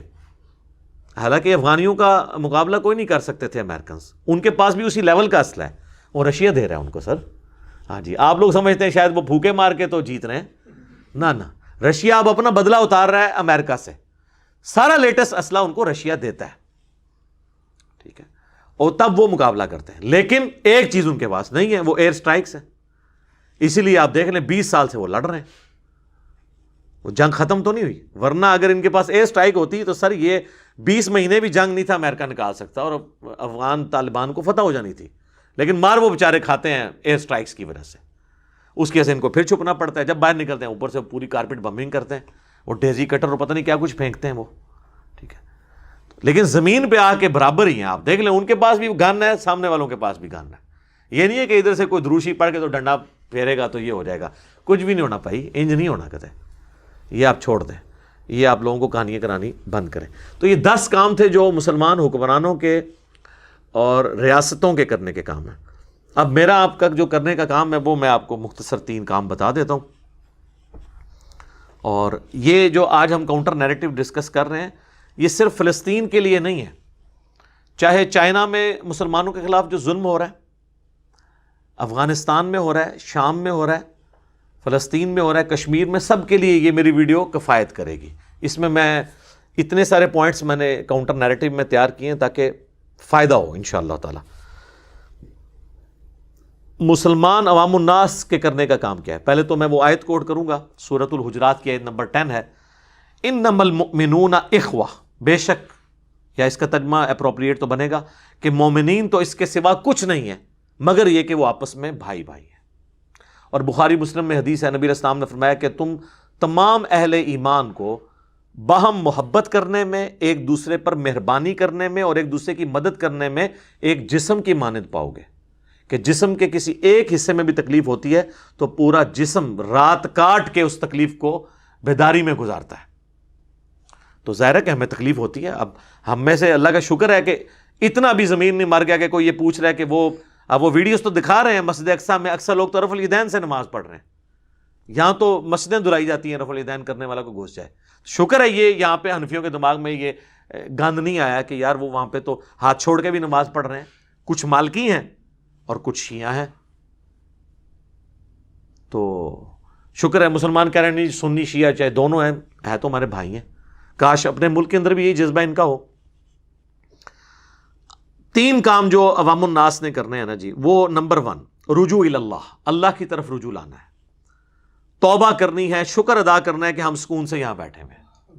ہاں دیکھیں نا، آپ ذرا امیجن کریں کہ ہم تو اب بھی بچوں والے ہیں، ہم اس چیز کو امیجن کر سکتے ہیں کہ آپ نے وہ دیکھا ایک ویڈیو بھی وائرل ہوئی تھی کہ وہ 2-3 بچیاں تھیں، ان کی ماں کو زبردستی وہ فوجی پکڑ کے لے گئے۔ تو آپ ذرا امیجن کریں اپنے آپ کو رکھ کے وہاں پہ کیا کس تکلیف سے گزرنا پڑا ہے۔ اور یہ تو واقعہ جو ویڈیو میں رپورٹ ہوا ہے، ہزاروں واقعات ہیں جو ویڈیو میں بھی نہیں آتے۔ تو اللہ کا شکر ادا کریں سکون کی زندگی میں، اور یہ ملک پاکستان کی قدر کریں جہاں پہ آپ کو فریڈم آف ایکسپریشن ہے، اللہ کا شکر ہے۔ اب میرا خیال ہے وہ لوگ جنہوں نے پاکستان بننے کی مخالفت کی تھی اس وقت، ان کو یہ سمجھ آ جانی چاہیے انڈیا کے حالات بھی دیکھ کے کہ یہ وہ جو کہہ رہے ہیں یہ ہمارے بڑے بڑے بزرگ فرماتے تھے اور یہ ہو جانا تھا۔ آج بھی آپ انڈیا، پاکستان، بنگلہ دیش کی آبادی ملائیں نا، ابھی بھی کافر جو ہے نا 80% ہیں ان تینوں ملکوں میں۔ ابھی بھی ڈیموکریسی ہوتی تو ابھی بھی انہی کی حکومت ہونی تھی۔ تو اللہ کا شکر ہے ہم سکون سے بیٹھے تو ہوئے یہاں پہ 20-22 کروڑ لوگ، اس پہ شکر ادا کریں اور دعا کریں۔ یہ پہلا کام مسلمانوں کے کرنے کا ہے، دعا، جو صحیح مسلم میں حدیث ہے، مشکات میں بھی موجود ہے۔ اللہ کے محبوب صلی اللہ علیہ وآلہ وسلم نے فرمایا جب کوئی مسلمان اپنے دوسرے مسلمان بھائی کی غیر موجودگی میں اس کے لیے دعا کرتا ہے تو اللہ تعالیٰ ایک فرشتہ مقرر کر دیتا ہے اس کے ساتھ، اور اس کی یہ دعا اللہ تعالیٰ قبول فرما لیتا ہے، جو اپنے دوسرے بھائی کی غیر موجودگی میں اس کے لیے دعا کرتا ہے۔ اور فرشتہ مقرر فرماتا ہے، اور وہ جو دعائیں کر رہا ہوتا ہے فرشتہ ساتھ ساتھ کہتا ہے کہ اے اللہ اس دعا کرنے والے کے حق میں بھی یہ دعا قبول کر لے جو اپنے بھائی کے لیے دعا کر رہا ہے۔ تو یہ یہاں پہ بھی اپلیکیبل ہے، یہاں پہ بھی اپنے دوستوں کے لیے، رشتہ داروں کے لیے دعا کریں، اور اسلام کے رشتے میں جو ہمارے بھائی ہیں چائنا میں مظلوم بیچارے، فلسطین کے اندر، کشمیر کے اندر، افغانستان میں، شام میں، ان کے لیے بھی دعا کریں۔ بلکہ ہم ان کے لیے دعا کرتے ہیں۔ الحمدللہ رب العالمین والصلاة والسلام علی سید الانبیاء والمرسلین، اللہم انی اسألک بانک انت اللہ لا الہ الا انت الاحد الصمد الذی لم یلد ولم یولد ولم یکن لہ کفوا احد، اللہم صلی علی محمد وعلی آل محمد، اللہم ربنا آتنا فی الدنیا حسنہ وفی الآخرۃ حسنۃ وقنا عذاب النار، اللہم احسن عاقبتنا فی الامور کلہا واجرنا من خزی الدنیا وعذاب الآخرہ۔ اے اللہ جن جن بھلائیوں کا سوال تیرے محبوب صلی اللہ علیہ وآلہ وسلم نے تجھ سے کیا، ہمارے حق میں، ہمارے بیوی بچوں کے حق میں، ہمارے ماں باپ کے حق میں، پوری امت کے حق میں، خصوص بالخصوص چائنا، فلسطین، کشمیر، افغانستان، شام کے مسلمانوں کے حق میں قبول منظور فرما، اور جن جن چیزوں کے شر سے تیرے محبوب صلی اللہ علیہ وآلہ وسلم نے تیری پناہ طلب کی، پوری دنیا کے مسلمانوں کو ان چیزوں کے شر سے اپنی پناہ عطا فرما۔ اے اللہ ہمارے ملک پاکستان کی خیر فرما، پورے عالم اسلام کی خیر فرما، اسے اندرونی اور بیرونی خطرات سے محفوظ فرما۔ پوری دنیا میں مسلمان جہاں کہیں بھی کافروں کے ہاتھ پٹ رہے ہیں، یا ان کے خلاف قتال کر رہے ہیں، خواہ فلسطین میں ہوں، افغانستان میں ہوں، شام میں ہوں، کشمیر کے اندر ہوں، چائنا کے اندر ہوں، اے اللہ غیب سے ان کی مدد فرما، ان کی عزت، آبرو، مال، جان کی حفاظت فرما۔ اے اللہ ہمیں اپنی موت سے پہلے پہلے قبر و آخرت کی تیاری کرنے کی توفیق عطا فرما۔ سبحان ربک رب العزت عما یصفون وسلام علی المرسلین والحمد للہ رب العالمین وصلی اللہ علی النبی الکریم وعلی آلہ وصحبہ اجمعین۔ تو یہ دعا سب سے بھاری چیز ہے، اور اس میں بعض لوگ کہتے ہیں جی کو وظیفہ بتا دیں۔ بھائی وظائف تو ہم نے اکثر بتائے ہیں، میرے یوٹیوب پہ ویڈیو ہے 3 وظائف دعا کی قبولیت کے لیے۔ دعا کی قبولیت کے لیے شرط یہ ہے کہ اللہ کی تعریف اور درود شریف، اور اس کے بعد آپ اللہ سے مانگیں جس طریقے سے میں نے دعا کی۔ باقی پھر بھی اگر آپ کو وظائف چاہیے تو صحیح بخاری میں ہے کہ حضرت عبداللہ ابن عباس کہتے ہیں کہ تمہارے جد امجد ابراہیم علیہ السلام کو جب آگ میں پھینکا جانے لگا، انہوں نے بھی، اور تمہارے نبی علیہ السلام پہ بھی جب مشکل وقت آتا تھا تو وہ بھی پڑھتے تھے حسبنا اللہ و نعم الوکیل، ہمیں اللہ ہی کافی ہے، ہم نے اس پہ بھروسہ کیا اور وہی بہتر کارساز ہے۔ اور دوسرا وظیفہ جو جامعہ ترمذی میں تو سند کمزور ہے، المستدرک للحاکم میں ہے کہ نبی علیہ السلام ہر مصیبت، ہر پریشانی میں کہتے تھے یا حیو یا قیوم برحمتک استغیث، اے خود سے زندہ ہر چیز کو تھامنے والے، میں تیری رحمت کے ساتھ تیری مدد کا سوال کرتا ہوں۔ استغیث الف یعنی حمزہ کے ساتھ پڑھیں گے تو سنگولر کا صیغہ ہے، نون سے پڑھیں گے تو جمع کا صیغہ ہو جائے گا نستغیث، دونوں درست ہیں۔ اور تیسرا وظیفہ جو سورۃ الانبیاء میں آیا، حضرت یونس علیہ السلام کی دعا، لا الہ الا انت سبحانک انی کنت من الظالمین۔ جامعہ ترمذی میں حدیث ہے کہ جو شخص بھی یونس علیہ السلام کی دعا کے ساتھ اللہ کی طرف متوجہ ہوتا ہے، اللہ تعالیٰ اسے محروم نہیں لوٹاتا۔ اور سورہ انبیاء میں بھی ساتھ آیا کذالک ننجی المؤمنین، ہم اہل ایمان کو بھی نجات دیں گے اسی طریقے سے۔ بلکہ سورہ صافات میں آیا کہ اگر یونس علیہ السلام ہم سے مچھلی کے پیٹ میں اس طرح دعا نہ کرتے تو پھر اسی دن نکلتے جس دن کے مردے اپنی قبروں سے اٹھائے جائیں گے۔ یعنی اللہ تعالیٰ نے اس دعا کی برکت سے اتنا معاملہ یہ فرمایا، الحمدللہ۔ تو یہ آپ کریں۔ دوسرا کام ہے نا جی جو کرنے کا میرے بھائیوں، فرقہ واریت سے توبہ کر لیں۔ سنی شیعہ اختلاف، آپس میں لڑنا جھگڑنا، علمی اختلاف کریں، لیکن نفرت، قتل و غارت جو 30-40 سال سے پراکسی وارز چل رہی ہیں ہمارے اس سب کانٹیننٹ کے اندر، اس سے توبہ کریں۔ دیکھیں کافر آپ کو مار رہا ہے نا، مسجد اقصیٰ میں انہوں نے کوئی تفریق نہیں کی ہے کہ سنی الگ ہو جائیں اور شیعہ الگ ہو جائیں، جو ان کے سامنے آیا انہوں نے پٹائی کی ہے۔ انہوں نے یہ نہیں دیکھا کوئی رفع الیدین کرنے والا ہے نہیں کرنے والا، ہاتھ چھوڑنے والا ہے، اکثر ویسے وہاں رفع الیدین سے ہی پڑھتے ہیں۔ زیادہ تر سنی جو ہیں وہ مالکی ہیں، فقہ کو فالو کرنے والے، وہ بھی ہاتھ چھوڑ کے نماز پڑھتے ہیں اور رفع الیدین کرتے ہیں، اور شیعہ ویسے ہی کرتے ہیں، آلموسٹ ایک طریقے سے ہی چل رہے ہوتے ہیں۔ انہوں نے اس کا کوئی فرق نہیں کیا، اور نہ اللہ کا شکر ہے ہم یہاں پہ ان کے لیے جب آواز بلند کر رہے ہیں تو یہ کہہ رہے ہیں کہ وہ کوئی دوسرے فرقے کے ہم آواز نہیں کریں گے۔ تو اس سے اب یعنی فائدہ اٹھاتے ہوئے یہاں پہ بھی نفرتیں آپس میں ختم کریں، یہ دوسرا کام ہے۔ سوشل میڈیا کے اوپر میں علمی اختلاف سے نہیں روک رہا، نفرت، قتل و غارت اور بھڑکانا اور کسی کو موقع نہ دینا کہ وہ اپنی رائے قائم کر سکے، اس پہ گستاخ رسول کے فتوے لگا دینا، قادیانیت کا جھوٹا الزام لگا دینا، اور اس طریقے کے الزامات، اس سے آپ پرہیز کریں۔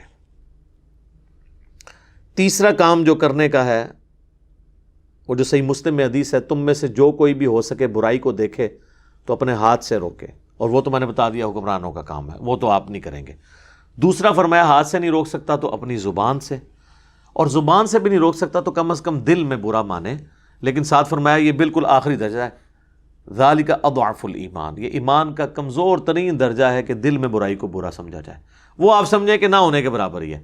اصل ہے کہ گونگے شیطان نہیں بننا زبان سے، اور آج کل زبان کا اظہار سوشل میڈیا کے ذریعے ہے، زبان ہی کی فارم ہے، لکھ کر کوئی پوسٹ بنا کر پازیٹیو، پلے کارڈ اٹھا کر کسی احتجاج میں، یہ عوام کا کام ہے۔ حکمرانوں کا کام نہیں احتجاج کے لیے وہ پلے کارڈ اٹھا کے کھڑے ہو جائیں، حکمرانوں کا کام ہے ٹکٹ کٹائیں اور جا کے مسجد اقصیٰ میں جمعہ کی نماز ادا کریں اور وہاں جا کے خطاب کریں وہاں کے مسلمانوں سے۔ باقی سارے 57 ملکوں کے جائیں جناب، وہاں ایٹھرلی اوپرلی ہو جانی ہے، ان کو سیکورٹی دینی پڑے گی، وہ خود سیکورٹی دیں گے۔ یار وہ کہیں گے ایک بندہ بھی مر گیا تو تمہاری تو مصیبت ہے، ٹھیک ہے نا، وہ خود دیں گے آپ کو، لیکن اس کی وجہ سے وہاں کے مسلمانوں کا کتنا خون بڑھے گا آپ سوچ نہیں سکتے۔ تو یہ میں عوام کے لیے کہہ رہا ہوں کہ پلے کارڈ اٹھائیں، وہ ان کے کرنے کا کام ہے۔ عوام یہ ڈنڈے اٹھا کے اور کلاشنکوف کے جو ماڈل پلاسٹک کے اٹھائیں، یہ اس کی ضرورت نہیں ہے، اور سوشل میڈیا کے اوپر پوسٹ لگا کے پازیٹیو پکچر اسلام کی پیش کریں کہ ہم ظلم کے خلاف ہیں، خواہ ہٹلر نے یہودیوں کے ساتھ کیا یا آج یہودی مسلمانوں کے ساتھ کر رہے ہیں اسرائیل میں، ہم دونوں معاملات کے اندر ظلم کے خلاف ہیں اور مظلوم کے ساتھ کھڑے ہیں۔ اتنا جگرہ پیدا کریں۔ اور سورۃ الانعام کی جو آیت ہے 108 کہ کافروں کے جو جھوٹے معبود ہیں ان کو گالی مت دو ورنہ وہ دشمنی میں لا علمی میں تمہارے سچے معبود کو گالیاں دیں گے۔ اچھا، اس سے یہ مراد نہیں ہے کہ آپ نے کسی کا علمی اختلاف نہیں اس سے کرنا، گالی سے منع کیا گیا ہے، گالی نہیں آپ نے کسی کو نکالنی۔ یعنی اگر آپ یہ کام شروع کر دیں گے، جس طرح یہودیوں نے نان جوز کو جینٹائل کہنا شروع کر دیا اور ہم بھی ان کو مطلب اس طرح کے الفاظ سے پکاریں، تو یہ پھر معاملہ ذرا ڈفرنٹ۔ اور پھر اس میں یہ کام آپ نے اگر پوسٹ لگا کے کرنا ہے تو آپ کے پاس کرنٹ نالج بھی ہونا چاہیے، کیونکہ قرآن میں جن جیوز کا ذکر ہے نا، ان کے کئی عقائد اب اس طرح کے عقائد نہیں رہے ہیں۔ قرآن جیوز کے بارے میں کہتا ہے نا عزیر علیہ السلام کو اللہ کا بیٹا مانتے ہیں، لیکن آج کے جیوز حضرت عزیر کو اللہ کا بیٹا نہیں مانتے، وہ ایک خدا میں بلیو رکھنے والے ہیں، مسلمانوں کی طرح، سکھوں کی طرح ایک ہی خدا کو مانتے ہیں۔ بلکہ میں وہ ایک ربی کی تقریر سن رہا تھا آج شام کو ہی، تو اس کو کسی نے سوال کیا کہ ہمیں قرآن پڑھنا چاہیے، اپنے بچوں کو پڑھانا چاہیے، تو اس نے کہا بالکل، قرآن بھی اسی ایک خدا کی بات کرتا ہے جس ایک خدا کے ہم ماننے والے ہیں، باقی ہمارا اختلاف اپنی جگہ ان سے۔ اور اس نے کرٹیسائز کیا، اس نے کہا کہ رہ کے کرسچنز تو یہ شرک کرتے ہیں، انہوں نے حضرت عیسیٰ کو اللہ کا بیٹا بنا دیا، اللہ ایک ہے۔ میں تو سن کے، اور آپ اگر شکل دیکھیں اس کی جو داڑھی ہے اور ٹوپی جس سٹائل میں اس نے پہنی ہے تو آپ کہیں گے یہ کوئی اہل حدیث مولانا بیٹھا ہوا ہے سامنے، ٹھیک ہے، انگلش بول رہے ہیں۔ تو بات یہ کہ اب اگر آپ کوئی ایسی پوسٹ لگا دیتے ہیں کہ جو جوز جو ہیں وہ تو ایک پیغمبر کو خدا کا بیٹا بنائے بیٹھے ہیں، اور آپ کو پتہ ہی نہیں کہ آج کے جوز نہیں بنائے بیٹھے ہوئے، آج کی ٹرینٹی بھی وہ نہیں ہے جو قرآن میں ہے۔ قرآن کی ٹرینٹی اس دور کی اور آج کی ٹرینٹی میں فرق ہے، اس میں اب روح قدس داخل ہو چکے ہیں۔ پہلے سیدہ مریم کو وہ مانتے تھے گاڈ مدر کے طور کے اوپر، اب وہ حضرت عیسیٰ کو اور اللہ کو اور روح قدس جبرائیل علیہ السلام کو مانتے ہیں۔ لہٰذا یہ کام وہ کرے، لوگ کہتے ہیں ہم نے کافروں کو دعوت دینی ہے، بھائی پہلے آپ خود مسلمان ہو، ٹھیک ہے نا، آپ کے پاس پہلے اپنا اسلام کا نالج ہو، آپ پہلے خود اسلام کا نالج حاصل کریں، پہلے خود قرآن پڑھیں، پھر آپ کسی کو دعوت دے سکتے ہیں۔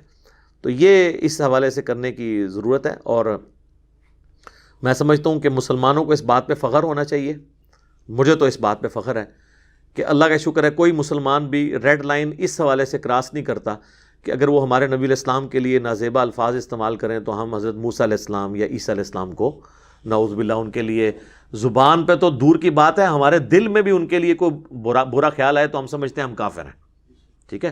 یہ نبی علیہ السلام کی کامیابی ہے، لا نفرق بین احد من رسلی، جو قرآن کے ذریعے ہمیں تعلیمات دی گئی کہ ہم رسولوں میں ایمان لانے میں کسی میں فرق نہیں کرتے۔ نبی علیہ السلام نے اتنے یعنی کامل الایمان مومنین اپنے زمانے میں پروڈیوس کیے اور اس دعوت کو امت تک پہنچایا کہ آج انہوں نے ہمارے نبی علیہ السلام کے خاکے جب بنائے کافروں نے، کسی مسلمان نے غصے میں حضرت عیسیٰ علیہ السلام کا خاکہ نہیں بنایا۔ الٹا جب عیسیٰ علیہ السلام کے اوپر بھی فلمیں بنتی ہیں نا، مسلمان مخالفت کرتے ہیں، حضرت عیسیٰ کو بھی ہم آن کر رہے ہوتے ہیں۔ تو یہ اللہ کا شکر ہے، اس قسم کی کوئی حرکت نہیں ہونی چاہیے کہ ہم ان کی ایون کتابوں کے بارے میں وہ ٹیمپرڈ ہیں، اس کے باوجود ان کا احترام ہے۔ سنن ابی داؤد میں حدیث ہے، نبی علیہ السلام کو جب یہودیوں نے بلایا ایک قتل کے مقدمے کا فیصلہ کرنے کے لیے، بلکہ وہ رجم کی سزا کا فیصلہ تھا، زنا کی، نبی علیہ السلام یہودیوں کے مدرسے میں گئے تو یہودیوں نے ایک بہت بڑی گدی دی جو عرب کے کلچر میں تھی۔ نبی علیہ السلام اس گدی پہ جب بیٹھ گئے تو آپ نے فرمایا کہ تورات لے کر آؤ، میں تورات سے فیصلہ کروں گا۔ اور آپ اپنے ساتھ ایک ساتھی لے گئے تھے جو عبرانی زبان ہبرو لینگویج جانتا تھا۔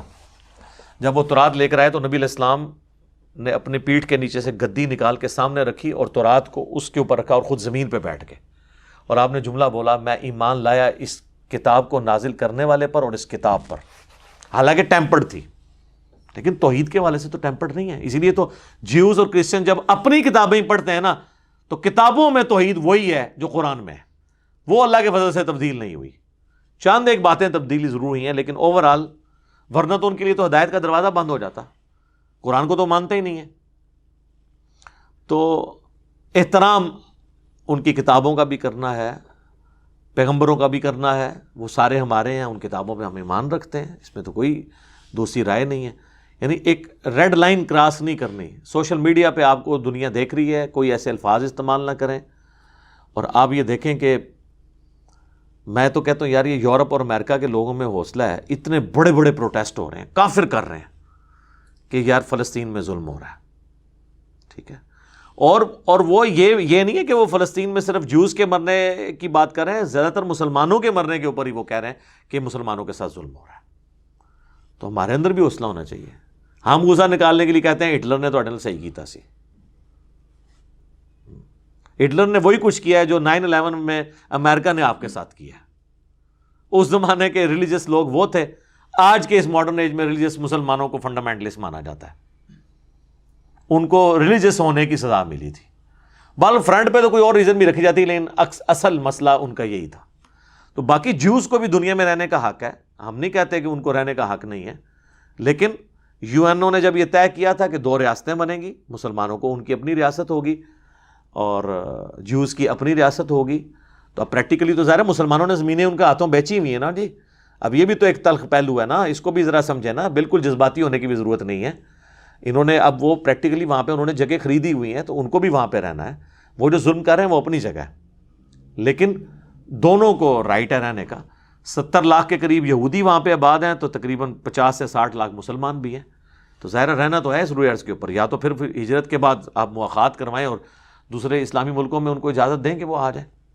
اچھا، اب یہ ساری باتیں میں نے کی ہیں، لیکن میں چٹخارے دار باتیں نہیں کر سکا آپ سے، اس کے لیے آپ باقی واعظین کو سن لیں، اور وہ آپ کو وہ کہیں گے کہ جی بس دجال آنے والا ہے، ہم نے ان کو چھوڑنا نہیں ہے، ہم نے ان کو مار دینا ہے۔ میرے بھائی، یہ آپ صدیوں سے یہ باتیں کر رہے ہیں، وہ جب آئے گا دجال پھر دیکھی جائے گی انشاءاللہ تعالیٰ۔ اس وقت جو یہ اس وقت مسئلہ ہے، آپ اس کو ایڈریس کریں خدا کے لیے۔ اس طریقے سے یہ حضرت عمر نے یہ کیا تھا، حضرت عمر نے تو یہودیوں پہ احسان کیا کہ جو عیسائی 600 سال سے ان کو نہیں آنے دے رہے تھے، ان کو آنے کی اجازت دے دی۔ حضرت عمر نے تو نہیں کہا کہ تانوں تے دجال نال مل کے سی مارنا ہے، تے تانوں ان میں وڑن نہیں دینا، تمہیں تو دجال کے ساتھ مل کے ہم نے مارنا ہے۔ وہ جب آئے گا زمانہ وہ دیکھا جائے گا، وہ میدان جنگ کی بات ہے۔ اس وقت میرے خیال ہے ہم دائی بنیں، یہودیوں تک ان کی بات پہنچائیں کہ بھئی تمہارے اندر کہاں کہاں پر علمی خرابی ہیں۔ اور میں آپ کو بتاؤں کتنے یہودی ہیں جنہوں نے جب قرآن سٹڈی کیا ہے، جو عربی کے جاننے والے ہیں یا انگلش میں ترجمہ پڑھا ہے، وہ مسلمان بھی ہوئے ہیں، اگرچہ ان کی تعداد کم ہے عیسائیوں کے مقابلے میں، لیکن بہرحال اس وقت دائی۔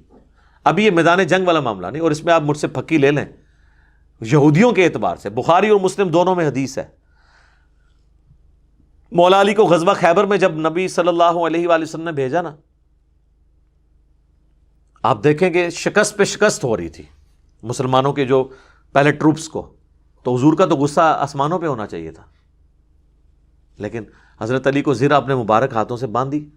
حضرت علی کو آپ نے نصیحت کی کہ علی پہلے جا کے انہیں دعوت دینا، میدان جنگ میں بھی ان کو کہنا کہ اسلام قبول کرو، اگر تیری وجہ سے ایک بندے کو بھی ہدایت مل گئی تو تیرے لیے سرخ اونٹوں سے بہتر ہے، یعنی جس کو آپ V8 کہتے ہیں آج کے زمانے میں۔ V8 لے کے نہیں دے دی تھی حضرت علی کو حضور نے، یعنی گویا کہ وہ ملنا ہے جیسے ایک دنیا دار کو آخرت کی V8 آپ کو ملے گی۔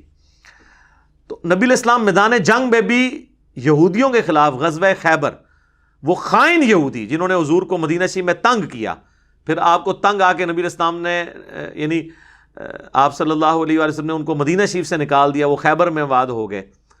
اتنا غصہ ہو تو پھر بھی بات دعوت کی کہ اسلام قبول کر لیں، نہیں کیا تو ایز اے لاسٹ ریزارٹ ان کے ساتھ لڑائی والا معاملہ ہوا۔ ابھی یہ یہودی تو وہ کہتے ہیں نا یار، اب تمہارے پیغمبر نے بھی تو ہمارا قتل عام کیا تھا، بنو قریظہ کے ساتھ کیا کیا، یہودیوں کا قبیلہ تھا نا، تو آپ ان کو بتائیں کہ میرے بھائی یہ بد عہدی کی سزا تھی، یہودیوں میں بد عہدی کی سزا یہی ہے۔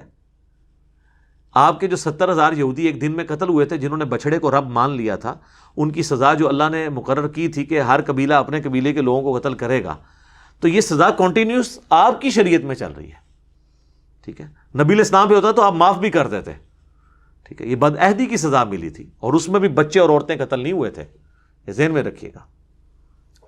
تو اب یہ تو ٹاپک تو اب وہ بعض لوگ سوچ رہے ہوں گے کہ جی وہ حدیث نہیں سنائی بخاری مسلم کی، سر وہ بھی میں مسلمانوں کو سناؤں تو پھر میں ساتھ تھوڑی سی بے عزتی بھی کروں گا۔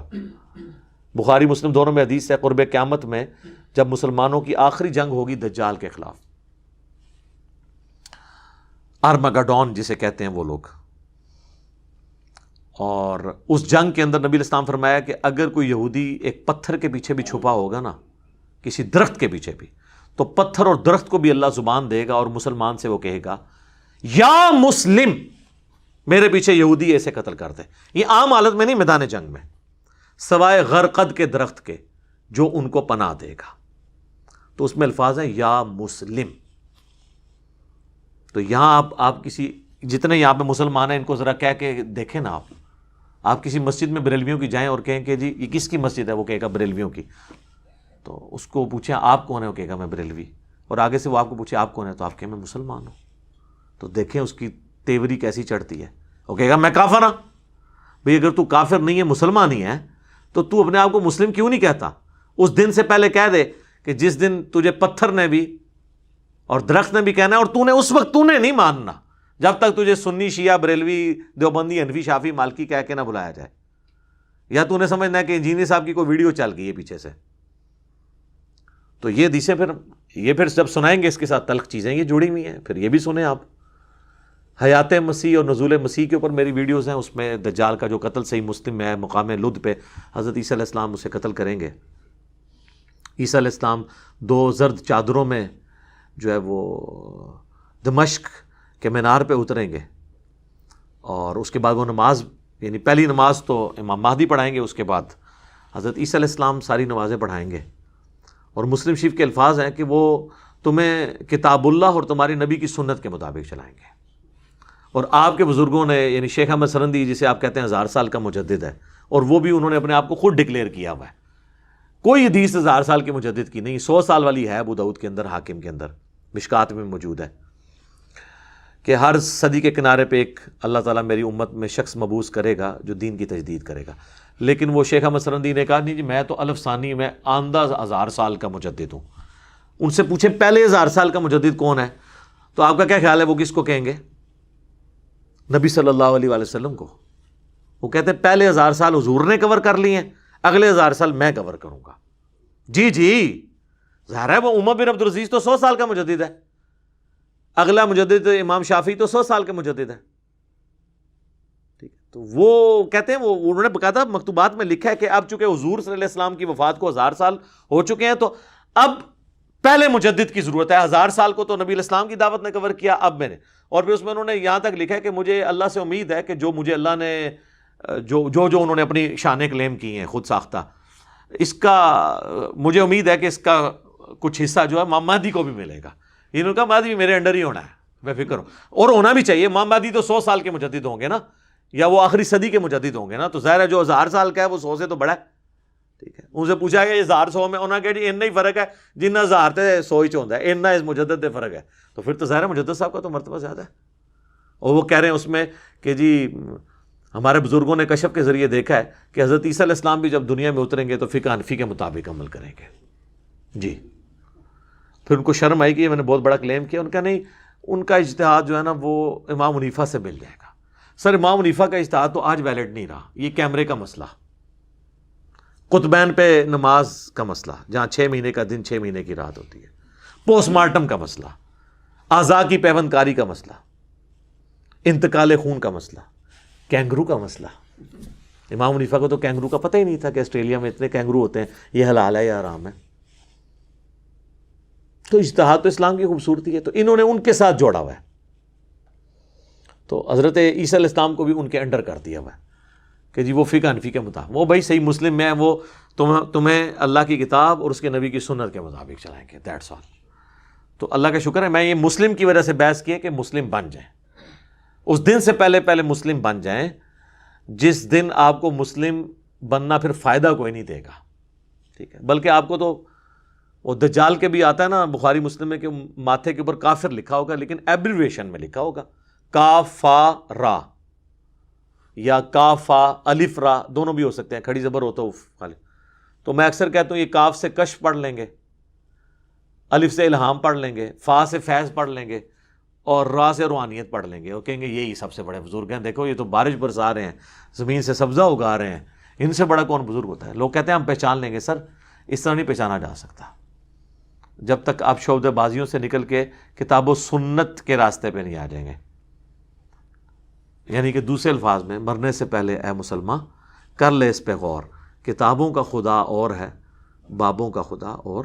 باب خدا اسی کو مانتے تھے لیکن ان کوالٹیز کے ساتھ نہیں جو آسمان سے نازل ہوئی تعلیمات یعنی کتاب اور سنت اور احادیث کی کتابوں میں موجود ہے. تو ہم تو صرف آپ کو جھنجھوڑ سکتے ہیں. انشاءاللہ ایک دن آئے گا، امید ہے اگر آپ نے یہ ہماری نصیحت لے لی اور آپ کے زمانے میں دجال آ گیا اور عیسیٰ علیہ السلام کی صحبت ہمیں نصیب ہوئی، امام مہدی کی صحبت نصیب ہوئی، تو اگر آپ نے زندگی میں ایک دفعہ نعرہ لگایا ہوا نا کہ نہ میں وابی نہ میں بابی، میں ہوں مسلم علمی کتابی، تو جب جناب غرقد کے درخت کے سوا باقی درخت اور پتھر آواز دیں گے تو آپ کو آواز بھلی معلوم لگے گی انشاءاللہ، اور آپ اپنے آپ کو مسلم سمجھتے ہوئے فخر محسوس کریں گے. باقی اس کے لیے نبی علیہ السلام کا ایک وظیفہ میں اینڈ پہ بتاتا ہوں. دجال پہ میری کئی ایک ویڈیوز ریکارڈڈ ہیں، نزول مسیح کے اوپر بھی، ہر ٹاپک میں موجود ہے. آج کا ٹاپک چونکہ نہیں تھا، صحیح مسلم میں حدیث ہے جو سورۃ الکہف کی پہلی 10 آیات یاد کر لے گا تو اللہ اسے دجال کے فتنے سے بچا لے گا. تو یاد اسی صورت میں ہوں گی، روزانہ کم از کم ایک دفعہ پڑھ لیں تو خود بخود آپ کو یاد ہونا شروع ہو جائیں گی. باقی یہ جو علماء جو ہے نا وہ قیامت کی نشانیوں کو اس سے جوڑ کے، قیامت تو ہم پچھلے 400 سال سے بنائے بیٹھے ہوئے ہیں. ٹھیک ہے، لوگ تو پہلے کہتے تھے 1000 سال سے اوپر ہی امت جائے گی نہیں. آپ پرانے زمانے کے بزرگوں کی بھی کتابیں دیکھیں نا تو وہ آپ کو لگے گا بس قیامت آئی کہ آئی. فی الوقت جو گیون سرکمسٹانسز ہیں نا، اس میں جو ہے نا وہ آپ اس طرح، مجھے لوگ کہتے ہیں قیامت کی نشانیوں پہ ویڈیو ریکارڈ کرائیں. جی قیامت کی سب سے بڑی نشانی ہے نبی علیہ السلام کا دنیا میں آنا. جی صحیح مسلم میں حدیث ہے، میں اور قیامت اس طرح ساتھ بھیجے گئے ہیں جیسے یہ 2 انگلیاں، درمیان والی انگلی اور شہادت کی انگلی نبی علیہ السلام نے جوڑی. یعنی نبی علیہ السلام کی بعثت ہی قیامت کی خبر ہے. جی قرآن میں بھی ہے نا سر، اقترب الساعہ وانشق القمر، قیامت قریب آ گئی اور چاند 2 ٹکڑے ہو گیا. نبی علیہ السلام کے زمانے میں جو چاند 2 ٹکڑے ہوا تو اللہ نے کہا یہ قیامت کے قریب آنے کی نشانی ہے. ظاہر ہے جی اتنی لمبی انسانی تاریخ میں ہزاروں انبیاء آئے ہیں، ان میں جب آخری پیغمبر آئے گا تو قیامت کی نشانی ہوگا نا. یعنی نبی علیہ السلام کے بعد اب کوئی نبی نہیں آنا، حضرت عیسیٰ نبی امتی کی حیثیت سے آنا ہے. تو حضور کی بعثت خود جو ہے وہ قیامت کی نشانی ہے. باقی وہ جو نشانی ہے جو چھوٹی چھوٹی جوڑتے ہیں اور وہ ضربے تقسیمیں لگاتے ہیں، کبھی یاجوج ماجوج کو لے کے بیٹھ جاتے ہیں، کبھی کچھ لے کے بیٹھ جاتے ہیں. سر جو کام کرنے والا ہے وہ یہ ہے کہ آپ دین پہ چلیں اور جو بیسک دین ہے یہ لوگوں کو سکھانے کی کوشش کریں. تو باتیں تو میں بہت ساری کر سکتا تھا لیکن میں نے کوشش کی ہے کہ میں ایک بلیو پرنٹ آپ کے سامنے اس حوالے سے کاؤنٹر نیریٹو کی شکل میں رکھ دوں. اللہ تعالیٰ سے دعا ہے جو حق بات میں نے کہی اللہ تعالیٰ ہمارے دلوں میں راسخ فرمائے. اگر جذبات میں میرے منہ سے کوئی غلط بات نکل گئی تو اللہ تعالیٰ ہمارے دلوں ہی سے محو کر دے، اسے دھو بھی دے، ہمیں معاف بھی فرما دے، ہمیں کتاب و سنت کی تعلیمات پر عمل کر کے دوسرے بھائیوں تک پہنچانے کی توفیق عطا فرمائے. سبحانک اللہم و بحمدک، اشہد ان لا الہ الا انت، استغفرک و اتوب الیک، وما علینا الا البلاغ المبین. جزاکم اللہ خیرا.